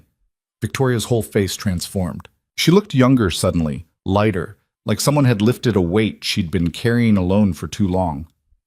"Really?" "Really. But I need 2 weeks to give notice at my current job and figure out childcare for Jamie." "Done. Take whatever time you need." She squeezed his hand. "Thank you. You have no idea what this means to me. I think I'm starting to." They spent the rest of the morning going over details. Victoria had timelines and budgets and plans that had clearly been living in her head for years, just waiting for the right moment to become real. She talked about therapy rooms and quiet spaces and a garden where people could grow things, about art programs and support groups, and making sure nothing felt institutional or cold. "I want it to feel like home," she said, "but a home where you're actually welcome, where you don't have to pretend you're fine." That's a good mission statement. Is it too idealistic? No, I think we need more idealistic things in the world. Victoria smiled, and Marcus realized with a jolt that he'd said we, not you. We. When Victoria finally left for a meeting with her architect, Marcus sat alone at the table with the contract in front of him and tried to process what had just happened. 3 months ago, he'd been sitting in this exact spot, drowning in bills and hopelessness, convinced his life was just an endless cycle of barely surviving. Now he had a job, a real job with benefits and a salary and the chance to build something that mattered. His phone buzzed. A text from Victoria. "I'm serious about the stargazing, by the way. Once the foundation stuff calms down. We should go. I'll hold you to that." "Good." Marcus put his phone down and laughed out loud in the empty cafe, startling a college student at the next table. He didn't care. For the first time in years, he felt like maybe things were actually going to be okay. The next 2 weeks were chaos. Marcus gave notice at his delivery job, and his boss barely looked up from his clipboard to acknowledge it. He called Jamie's school to update his employment information and was transferred 3 times before reaching someone who cared. He signed the contract with Victoria and spent an hour staring at the direct deposit information, convinced he'd wake up and discover it was all a dream. But it wasn't a dream. It was real, and it was happening, and Marcus was terrified and excited in equal measure. Victoria threw herself into the foundation work with an intensity that was both inspiring and slightly concerning. They met at the cafe every morning, but now instead of just talking, they were planning, making lists, sketching ideas, arguing about whether the main space should have round tables or rectangular ones. "Round is more inclusive," Victoria said. "Round takes up more space. We can fit more people with rectangular. But then people at the ends feel isolated. What if we do a mix?" Victoria considered this, tapping her pen against her notebook. "That could work. See, this is why I need you. Because I can compromise on table shapes? Because you think about how people will actually use the space, not just what looks good in a rendering." They were a good team. Marcus was starting to realize that. Victoria had the vision and the resources and the drive to make things happen. Marcus had the practical knowledge of what it felt like to be on the other side, to be the person walking into a space hoping it would be safe. But the closer they got to closing on the church, the more Victoria's anxiety seemed to spike. She started canceling their cafe meetings, sending apologetic texts about meetings that ran late, or complications with contractors, or just needing to work from home. Marcus let it go for a week, then 2. But when she missed their 3rd meeting in a row with no explanation beyond a text that said, "Sorry, can't make it," he decided enough was enough. He showed up at her apartment at 9 in the morning with coffee from the good place, The one that cost 3 times what the cafe charged, but actually tasted like coffee instead of despair, and knocked on her door until she answered. She looked terrible. Still in pajamas, hair unwashed, eyes red like she'd been crying or not sleeping, or both. "What are you doing here?" she asked. "Checking on you. Can I come in?" "I'm fine, Marcus, just busy." "You're not fine, and you're avoiding me." Victoria's jaw tightened. "I'm not avoiding you. There's a lot going on." "Then let me help." "You can't help with this?" "Try me." For a moment, Marcus thought she was going to close the door in his face, but then her shoulders sagged and she stepped aside. "Come in. But don't judge the mess." The apartment looked like a tornado had hit it. Papers everywhere, dirty dishes stacked on the counter, Victoria's notebooks scattered across every surface. It was so different from the composed, carefully maintained space he'd seen before that it was almost shocking. "Talk to me," Marcus said, setting down the coffee. "What's going on?" Victoria sank onto the couch, pulling her knees to her chest. "I'm freaking out about all of it. The foundation, the money, the responsibility. What if I build this thing and it doesn't work? What if nobody comes, or everybody comes and we can't handle it, or I hire the wrong people, or I design it wrong, Hey, breathe." "I can't. Every time I try to breathe, my chest gets tight, and I start thinking about all the ways this could fail, and then I can't think about anything else." Marcus sat down beside her, not touching, just close. "You're spiraling," he said. "I know I'm spiraling. Knowing it doesn't make it stop." "What would your mom say right now, if she was here?" Victoria went very still. "That's not fair." "I know, but what would she say?" Victoria was quiet for a long time. When she finally spoke, her voice was barely above a whisper. She'd say that being scared means you're doing something worth doing, that easy things don't change anything. She wiped at her eyes. She'd tell me to stop hiding in my apartment and go build something beautiful. She sounds like she was smart. She was. She was also reckless and stubborn and impossible to argue with. Victoria smiled faintly. "I think you would have liked her." "I think I would have too." They sat there while the morning light filled the room, and slowly Marcus could feel Victoria's breathing even out, the panic receding, not gone but manageable. "I'm sorry," she said finally, "for disappearing again. I keep doing that." "You do, and it's annoying as hell." Victoria let out a surprised laugh. "You're supposed to say it's okay. It's not okay. You can't just vanish every time things get hard, not if we're actually doing this together." "I don't know how to not do that." "Then learn." "I did." Victoria looked at him. "When?" "When I realized that pushing everyone away was just making everything worse. When I figured out that asking for help wasn't the same as admitting I'd failed." He paused. "It took me 2 years and a random woman sitting at my cafe table to figure that out, but I got there eventually." "A random woman, huh?" "Extremely random. Kind of pushy, actually." "I'm not pushy. You literally handed me a job contract and told me I was qualified for it, even though I have zero relevant experience." "That's not pushy. That's recognizing potential." "It's definitely pushy." Victoria laughed again, and this time it sounded real. "Okay, maybe I'm a little pushy." "A little? Fine, very pushy. Happy now?" "Ecstatic." Marcus stood and started gathering up the dirty dishes, carrying them to the kitchen. Victoria followed, protesting. "You don't have to do that." "I know, but I'm doing it anyway." "Marcus." "Victoria, let me help." That's what friends do. She stopped arguing, just stood there watching him wash dishes like it was the most fascinating thing she'd ever seen. "Is that what we are?" she asked after a while. "Friends?" Marcus turned off the water and dried his hands. "I don't know. What would you call it?" "I don't know either. More than friends, maybe, but I don't want to put a label on it and mess it up." "Then let's not label it. Let's just keep showing up." Victoria nodded slowly. "I can do that." "Good. Now get dressed. We have a meeting with the contractor in 2 hours and you look like you've been living in a cave." "That's rude." "It's honest. There's a difference." Victoria went to get ready, and Marcus finished cleaning up the kitchen. When she came back 20 minutes later, showered and dressed and looking more like herself, something in her posture had shifted, less defeated, more determined. "Thank you," she said, "for showing up, for not letting me hide. Someone very wise once told me that sometimes people need someone to stay with them when they're having a hard day. Jamie told you that? She did. She's smarter than both of us combined. The meeting with the contractor was long and technical and full of terms Marcus didn't understand, but Victoria was in her element, asking sharp questions and pushing back on estimates that seemed inflated.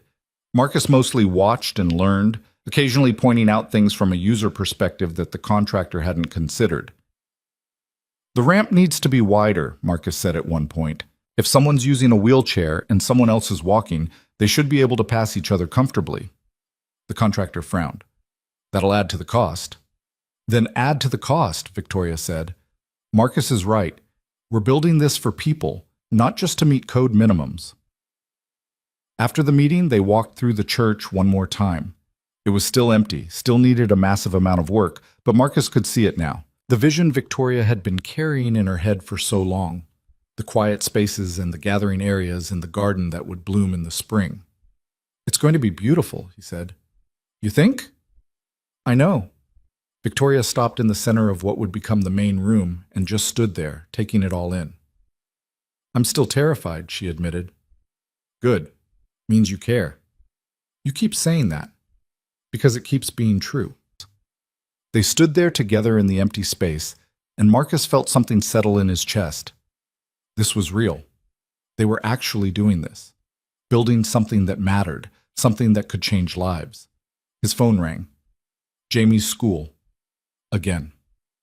Marcus's stomach dropped as he answered. Mr. Hale, this is the nurse.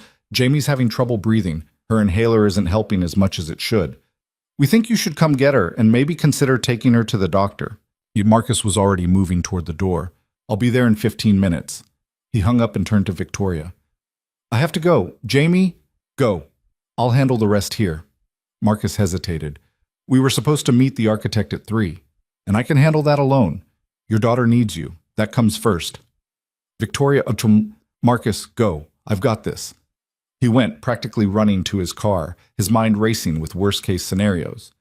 Jamie had been doing better lately. The new medication was supposed to be helping, but asthma was unpredictable, and Chicago's winter air was brutal on lungs.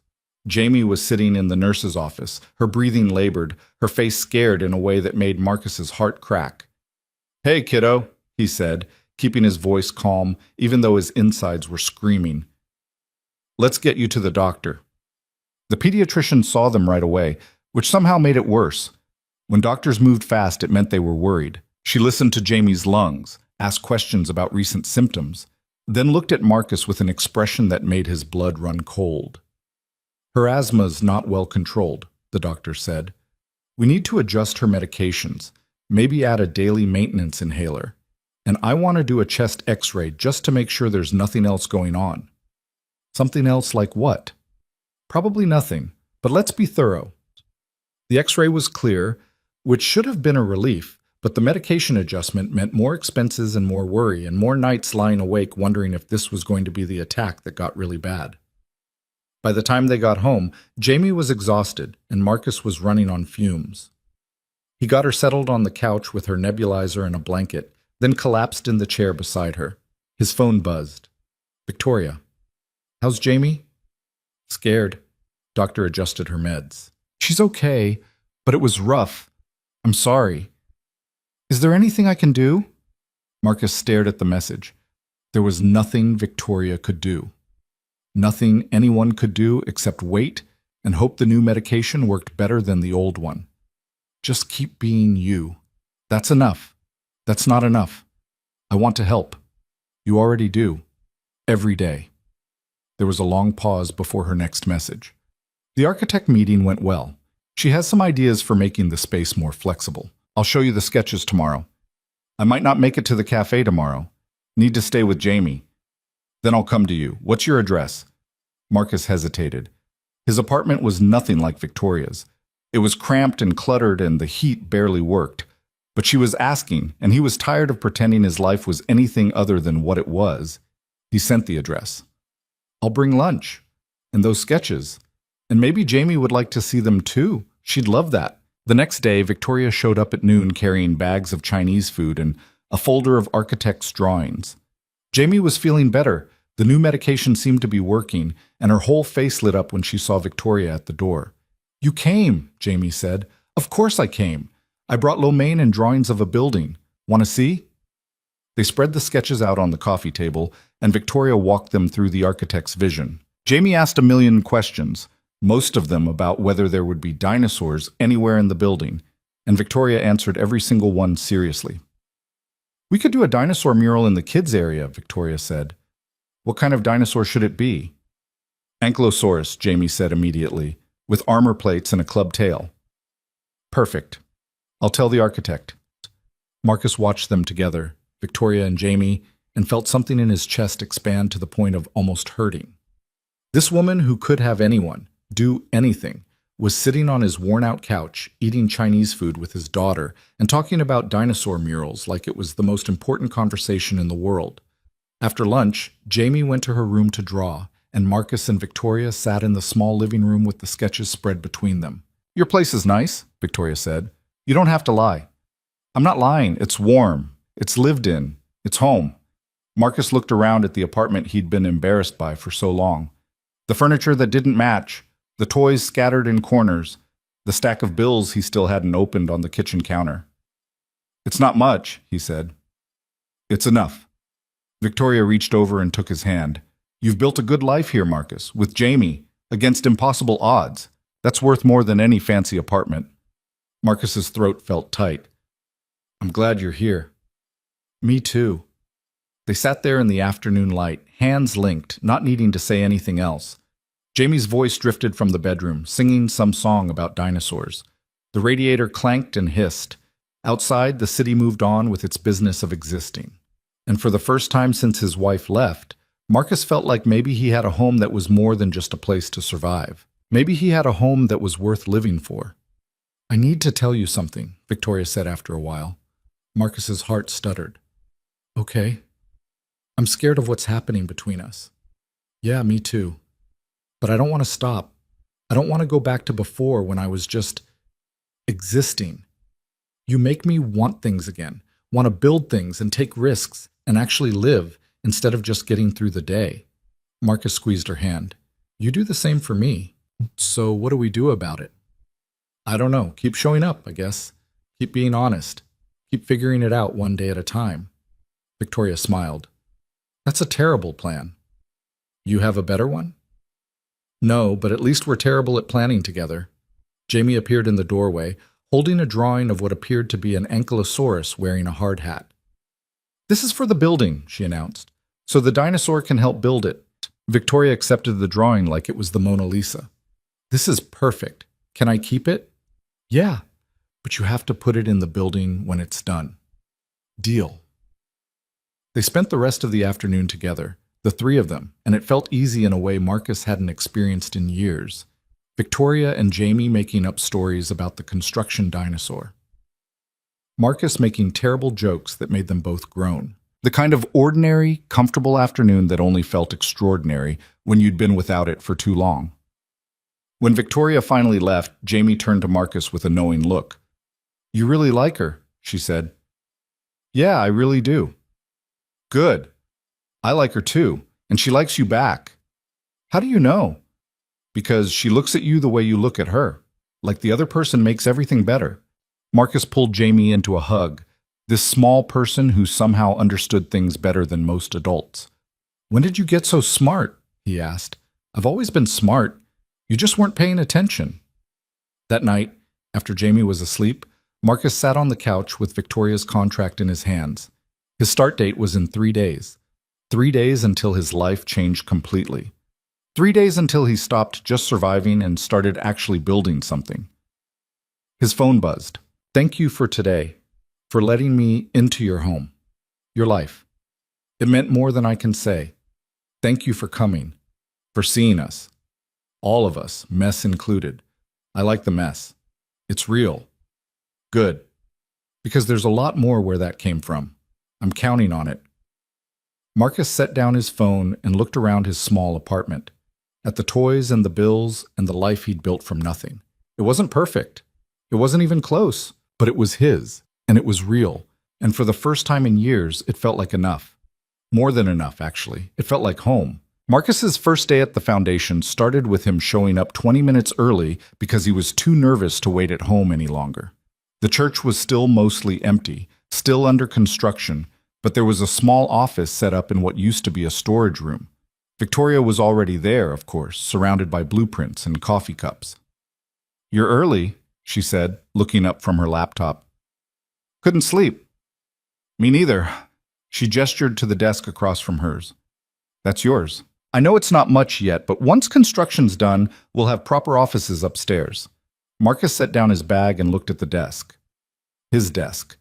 At a real job with a real salary doing work that actually mattered. It felt surreal. "What do I do first?" he asked. Victoria handed him a thick folder. "Read through these program proposals. Tell me which ones feel authentic and which ones feel like someone checked boxes without actually thinking about real people." Marcus spent the morning reading, making notes, occasionally asking Victoria questions that she answered without making him feel stupid for asking. By lunch, he had opinions about therapeutic horseback riding programs and art therapy initiatives and support groups for families.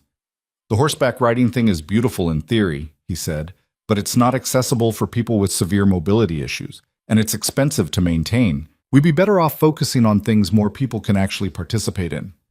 Victoria nodded, making notes. "What about the art therapy?"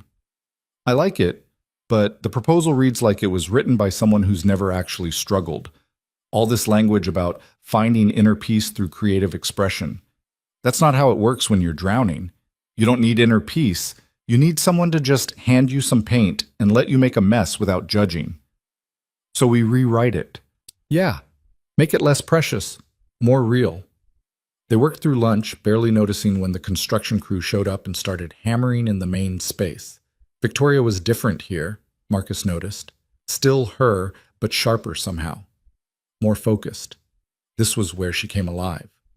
Around 3, she looked up from her laptop and rubbed her eyes. "I need a break before my brain melts. Want to walk through the space?" They wandered through the construction zone, Victoria pointing out where different rooms would be, Marcus imagining them filled with people. Real people with real problems who might actually find help here. "The garden should be ready by spring," Victoria said, stopping at the back door. "I want it to be the kind of place where someone can just sit and breathe without anyone asking them what's wrong." "That's good. People need that. Did you need that?" Marcus thought about the cafe table where they'd met, about sitting there alone, drowning in bills and hopelessness, just needing somewhere to exist for an hour. "Yeah," he said, "I really did." Victoria reached out and took his hand, and they stood there looking at what would become a garden, imagining it full of life. "I'm glad you're here," she said, "doing this with me. I couldn't do it alone." "Yeah, you could, but I'm glad you don't have to." They went back to work, and the afternoon disappeared into program budgets and staffing plans and 1,000 small decisions that would add up to something meaningful. When Marcus finally looked at the clock, it was almost 6. "I need to pick up Jamie," he said. "Go. I'll be here for a while longer." "You should go home too. Get some rest." Victoria smiled tiredly. "I will, eventually." But when Marcus came back the next morning, she was wearing the same clothes, and there were twice as many coffee cups on her desk. "Did you sleep at all?" he asked. "A little. Maybe. I don't remember." "Victoria, I know. I'm terrible at taking care of myself, but I was on a roll and I didn't want to lose momentum." Marcus took the coffee cup out of her hand. "You're going home, now, to sleep." "I can't. We have the contractor meeting at 10 and the designer coming at noon, and I'll handle the contractor meeting. You go sleep." "You don't know enough about the technical stuff." "Then I'll learn, or I'll call you if there's something I can't figure out. But you're not doing anyone any good if you collapse from exhaustion." Victoria looked like she was going to argue, but then her shoulders sagged. "Okay, but if the contractor tries to upsell us on anything, call me immediately." "Deal." She gathered her things and Marcus watched her leave, moving slowly, exhaustion written in every line of her body. He understood the impulse to work until you dropped, understood the fear that if you stopped moving, everything would fall apart, but someone needed to make sure she didn't burn out before they even opened the doors. The contractor meeting went fine. Marcus took notes on everything he didn't understand and promised to get back to him. The designer meeting was more complicated. She had ideas about color schemes and layouts that sounded beautiful, but felt wrong somehow. Too sterile, too much like a hospital. What if we used warmer colors, Marcus suggested, instead of all this white and gray, something that feels more like a home? The designer frowned. White is calming. Clinical studies show, with respect, I don't care what clinical studies show. This isn't a clinic, it's supposed to be a sanctuary. The designer looked taken aback, but she made notes, and by the time she left, they'd agreed on earth tones and natural materials and spaces that felt lived in instead of sterile. Victoria called at 4. "How did it go?" she asked, her voice rough with sleep. "Good. The contractor's on schedule. The designer and I disagreed about pretty much everything, but I think we found a compromise." "You disagreed with her?" "Yeah, was I not supposed to?" Victoria laughed. "No, you absolutely were supposed to. That's exactly why I hired you. How do you feel?" "Terrified. Like I have no idea what I'm doing." "Perfect. That means you're doing it right." The weeks blurred together after that. Marcus falling into a rhythm of mornings at the cafe with Victoria, days at the construction site, evenings with Jamie. It was exhausting and exhilarating, and more than once he wondered if he'd made a terrible mistake taking this job. But then he'd see the space taking shape, walls going up, windows being installed, the garden plot being prepared for spring planting, and he'd remember why this mattered. Victoria was relentless. She met with potential staff members and donors and city officials. She revised budgets and timelines and program proposals. She barely slept and forgot to eat and pushed herself to the point where Marcus had to physically take her laptop away and force her to take breaks. "You're going to make yourself sick," he said one afternoon when he found her in the office at 7 p.m., still working. "I'm fine." "You're not fine." "When did you last eat?" Victoria waved a hand vaguely. "Lunch, maybe."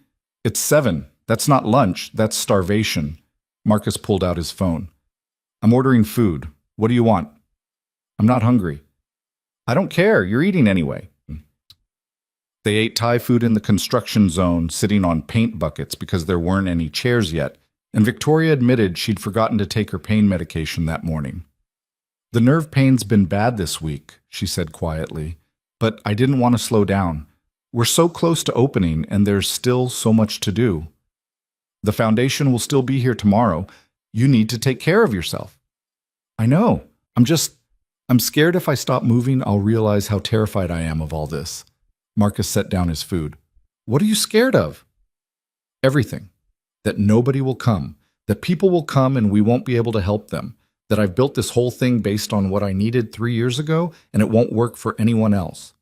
She looked at him with eyes that were too bright. "That I'll fail and prove everyone right who said I should have just stuck with running the company."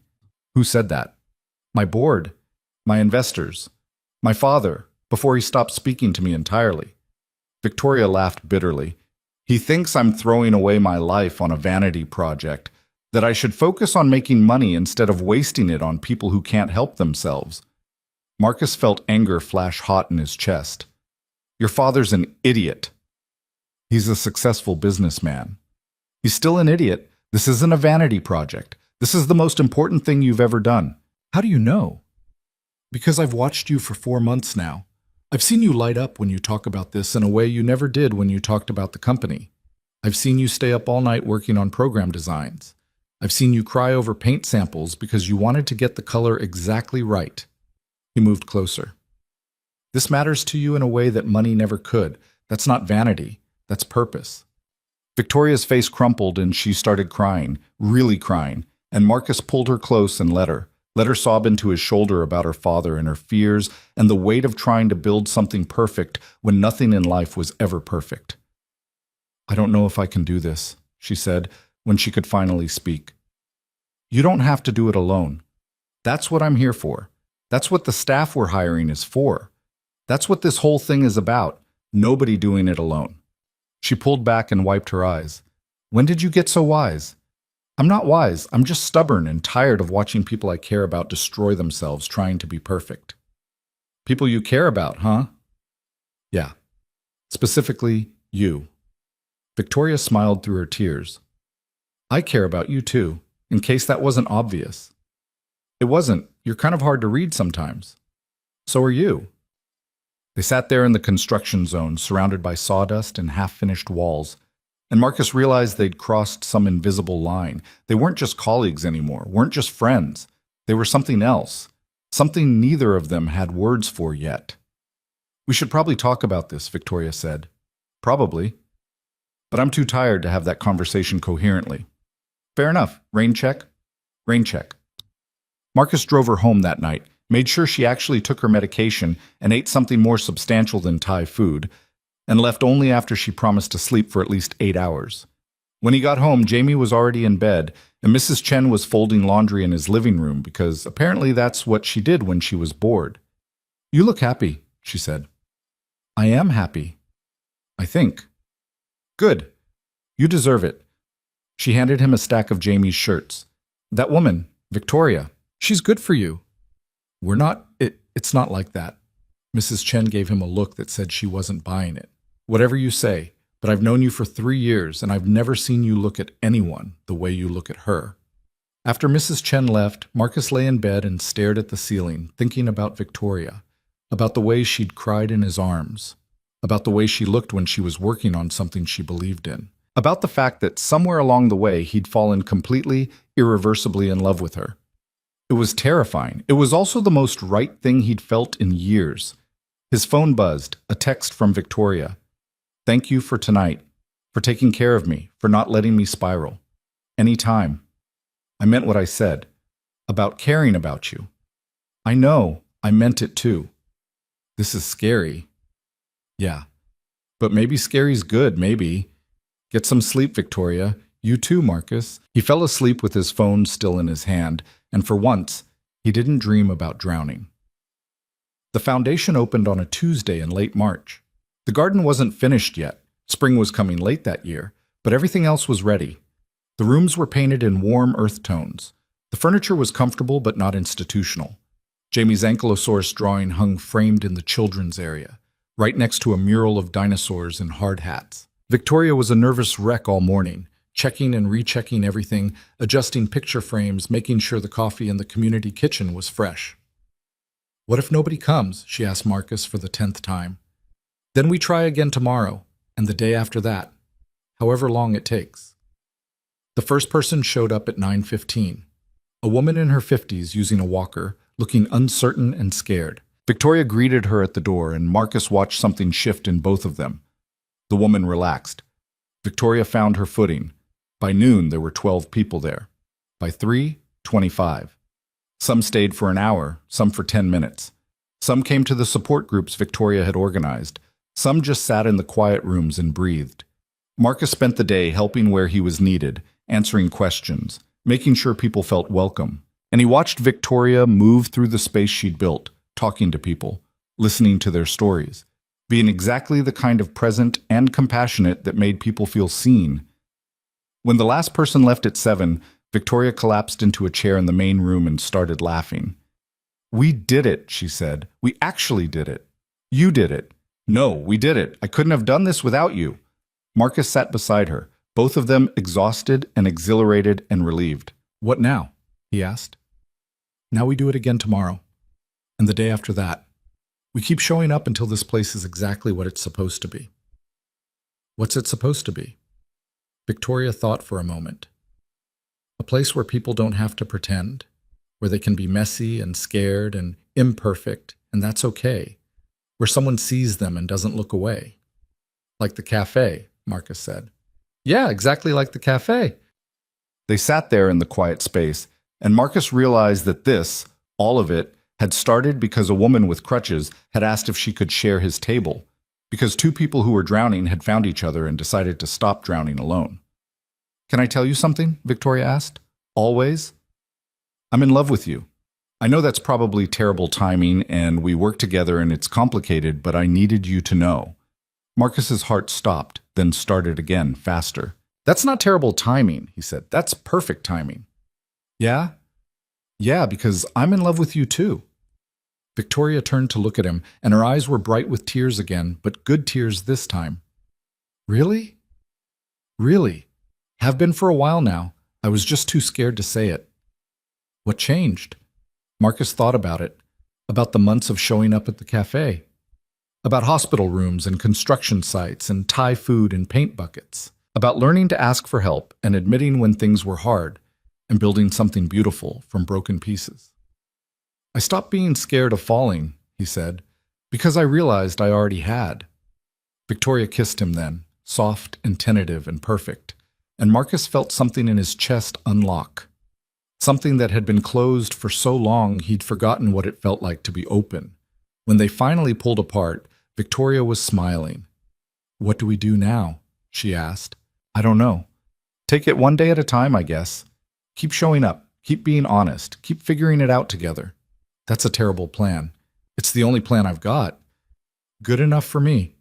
They left the foundation together, locking up the church that was now a sanctuary, and walked out into the Chicago evening. The air still had winter's bite, but spring was coming. Marcus could feel it. His phone buzzed. A text from Mrs. Chen. "Jamie wants to know if Victoria can come for dinner tomorrow. I told her to ask you herself, but she's too shy." Marcus showed Victoria the message. "My neighbor's a terrible liar. Jamie's never been shy a day in her life." "I'd love to come to dinner," Victoria said. "Fair warning, Jamie's going to ask you approximately 700 questions about dinosaurs and buildings and whether you're going to marry her dad." "What should I tell her?" "About the dinosaurs and buildings?" "About marrying her dad." Marcus stopped walking. "What would you tell her?" Victoria took his hand. "I'd tell her that I don't know what the future holds, that your dad and I are figuring things out one day at a time, but that I care about both of you very much and I'm not going anywhere." "That's a good answer." "Yeah? Yeah, it's honest. Jamie appreciates honest." They walked the rest of the way to Marcus's car and he drove Victoria home, and they sat in front of her building for 20 minutes just talking about nothing important. About the foundation's first day and what worked and what needed adjusting. About Jamie's latest dinosaur obsession. About the fact that the cafe's coffee was still terrible, but they should probably go back anyway because it felt wrong not to. "Same time tomorrow?" Victoria asked. "Always." She kissed him goodbye, and Marcus drove home feeling lighter than he had in years, maybe ever. Jamie was waiting up when he got home, pretending to do homework, but obviously just waiting to interrogate him. "Did you ask her about dinner?" she demanded. "Mrs. Chen texted me, kiddo. Your spy network needs work." "So is she coming?" "Yes, she's coming to dinner tomorrow." Jamie grinned. "Good. I like her. She makes you smile." "She does." "Are you going to marry her?" Marcus sat down next to Jamie on the couch. "I don't know. Maybe someday. We're still figuring things out." "But you love her." It wasn't a question, but Marcus answered anyway. "Yeah, I love her." "Does she love you back?" "She says she does." Jamie nodded seriously. "Then you should probably marry her eventually, but not until I'm ready to be a flower girl. I have standards." Marcus laughed and pulled her into a hug. "Noted. I'll make sure to consult you before making any major life decisions." "Good. That's how it should be." That night, Marcus lay in bed and thought about the future. Not in the abstract, terrifying way he had for the past 2 years, but in actual, concrete terms. The foundation growing and helping more people. Jamie getting older and healthier. Victoria by his side building something beautiful together. It wasn't perfect. There would be hard days and complications and moments where everything felt impossible, but for the first time, Marcus could see a path forward that didn't just involve surviving. He could see a life worth living. 3 months later, the foundation had served over 300 people. Victoria had hired a full staff, and Marcus was training 2 assistants to help with community outreach. Jamie's asthma was better controlled, and she'd made friends with a girl at the foundation whose mom used a wheelchair. The garden had bloomed exactly the way Victoria had imagined, full of native plants and quiet spaces and benches where people could sit and just exist. Marcus still went to the cafe sometimes, sitting at their old table, remembering the man he'd been before Victoria asked to share it. That man had felt invisible and hopeless, and convinced his life was just an endless cycle of failing. He didn't feel that way anymore. One Saturday in June, Marcus packed a picnic basket and drove Victoria and Jamie 2 hours outside the city to a state park where the light pollution was minimal and the stars were actually visible.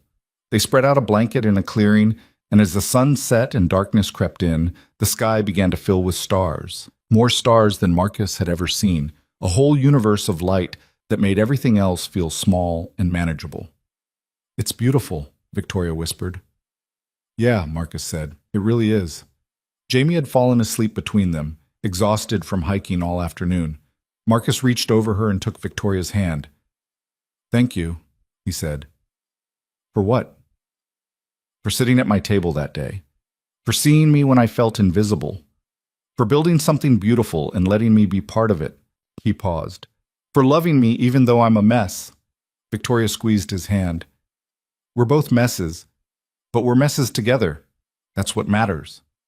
They lay there under the stars, and Marcus thought about how strange life was. How one small moment, a woman asking to share a table in a crowded cafe, could change everything. How sometimes the things that saved you were the things you never saw coming. "I love you," he said. "I love you too." Up above them, the stars wheeled slowly across the sky, indifferent to human struggles and triumphs. But here on the ground, wrapped in a blanket with his daughter and the woman he loved, Marcus felt something close to peace. Not perfect peace, not the kind where everything was fixed and nothing hurt, but the kind where you knew that whatever came next, you wouldn't have to face it alone. And maybe that was the whole point. Years later, when people asked Victoria about the foundation and how it started, she never talked about the money or the planning or the board meetings. She talked about a cafe table and a man who'd been struggling just as much as she had. About two people who'd found each other at exactly the right moment and decided to stop drowning alone. She talked about how sometimes the smallest acts, offering a seat to a stranger, showing up when it's hard, being honest about the mess, could quietly transform two lives forever. And every time she told the story, she'd look at Marcus and smile. And he'd know exactly what she was thinking, that they'd both been lost when they met, that they'd found each other anyway, and that sometimes, against all odds and expectations and logic, that was enough to build a whole new world. The foundation grew over the years, expanding to serve thousands. Jamie grew up surrounded by people who'd learned that being different didn't mean being broken. Marcus and Victoria built a life together that was messy and real and full of the kind of love that came from truly seeing another person. But the cafe table stayed the same. Marcus still went there sometimes, usually on Tuesday mornings when he needed to think or remember or just exist for a while. Sometimes Victoria joined him. Sometimes Jamie did.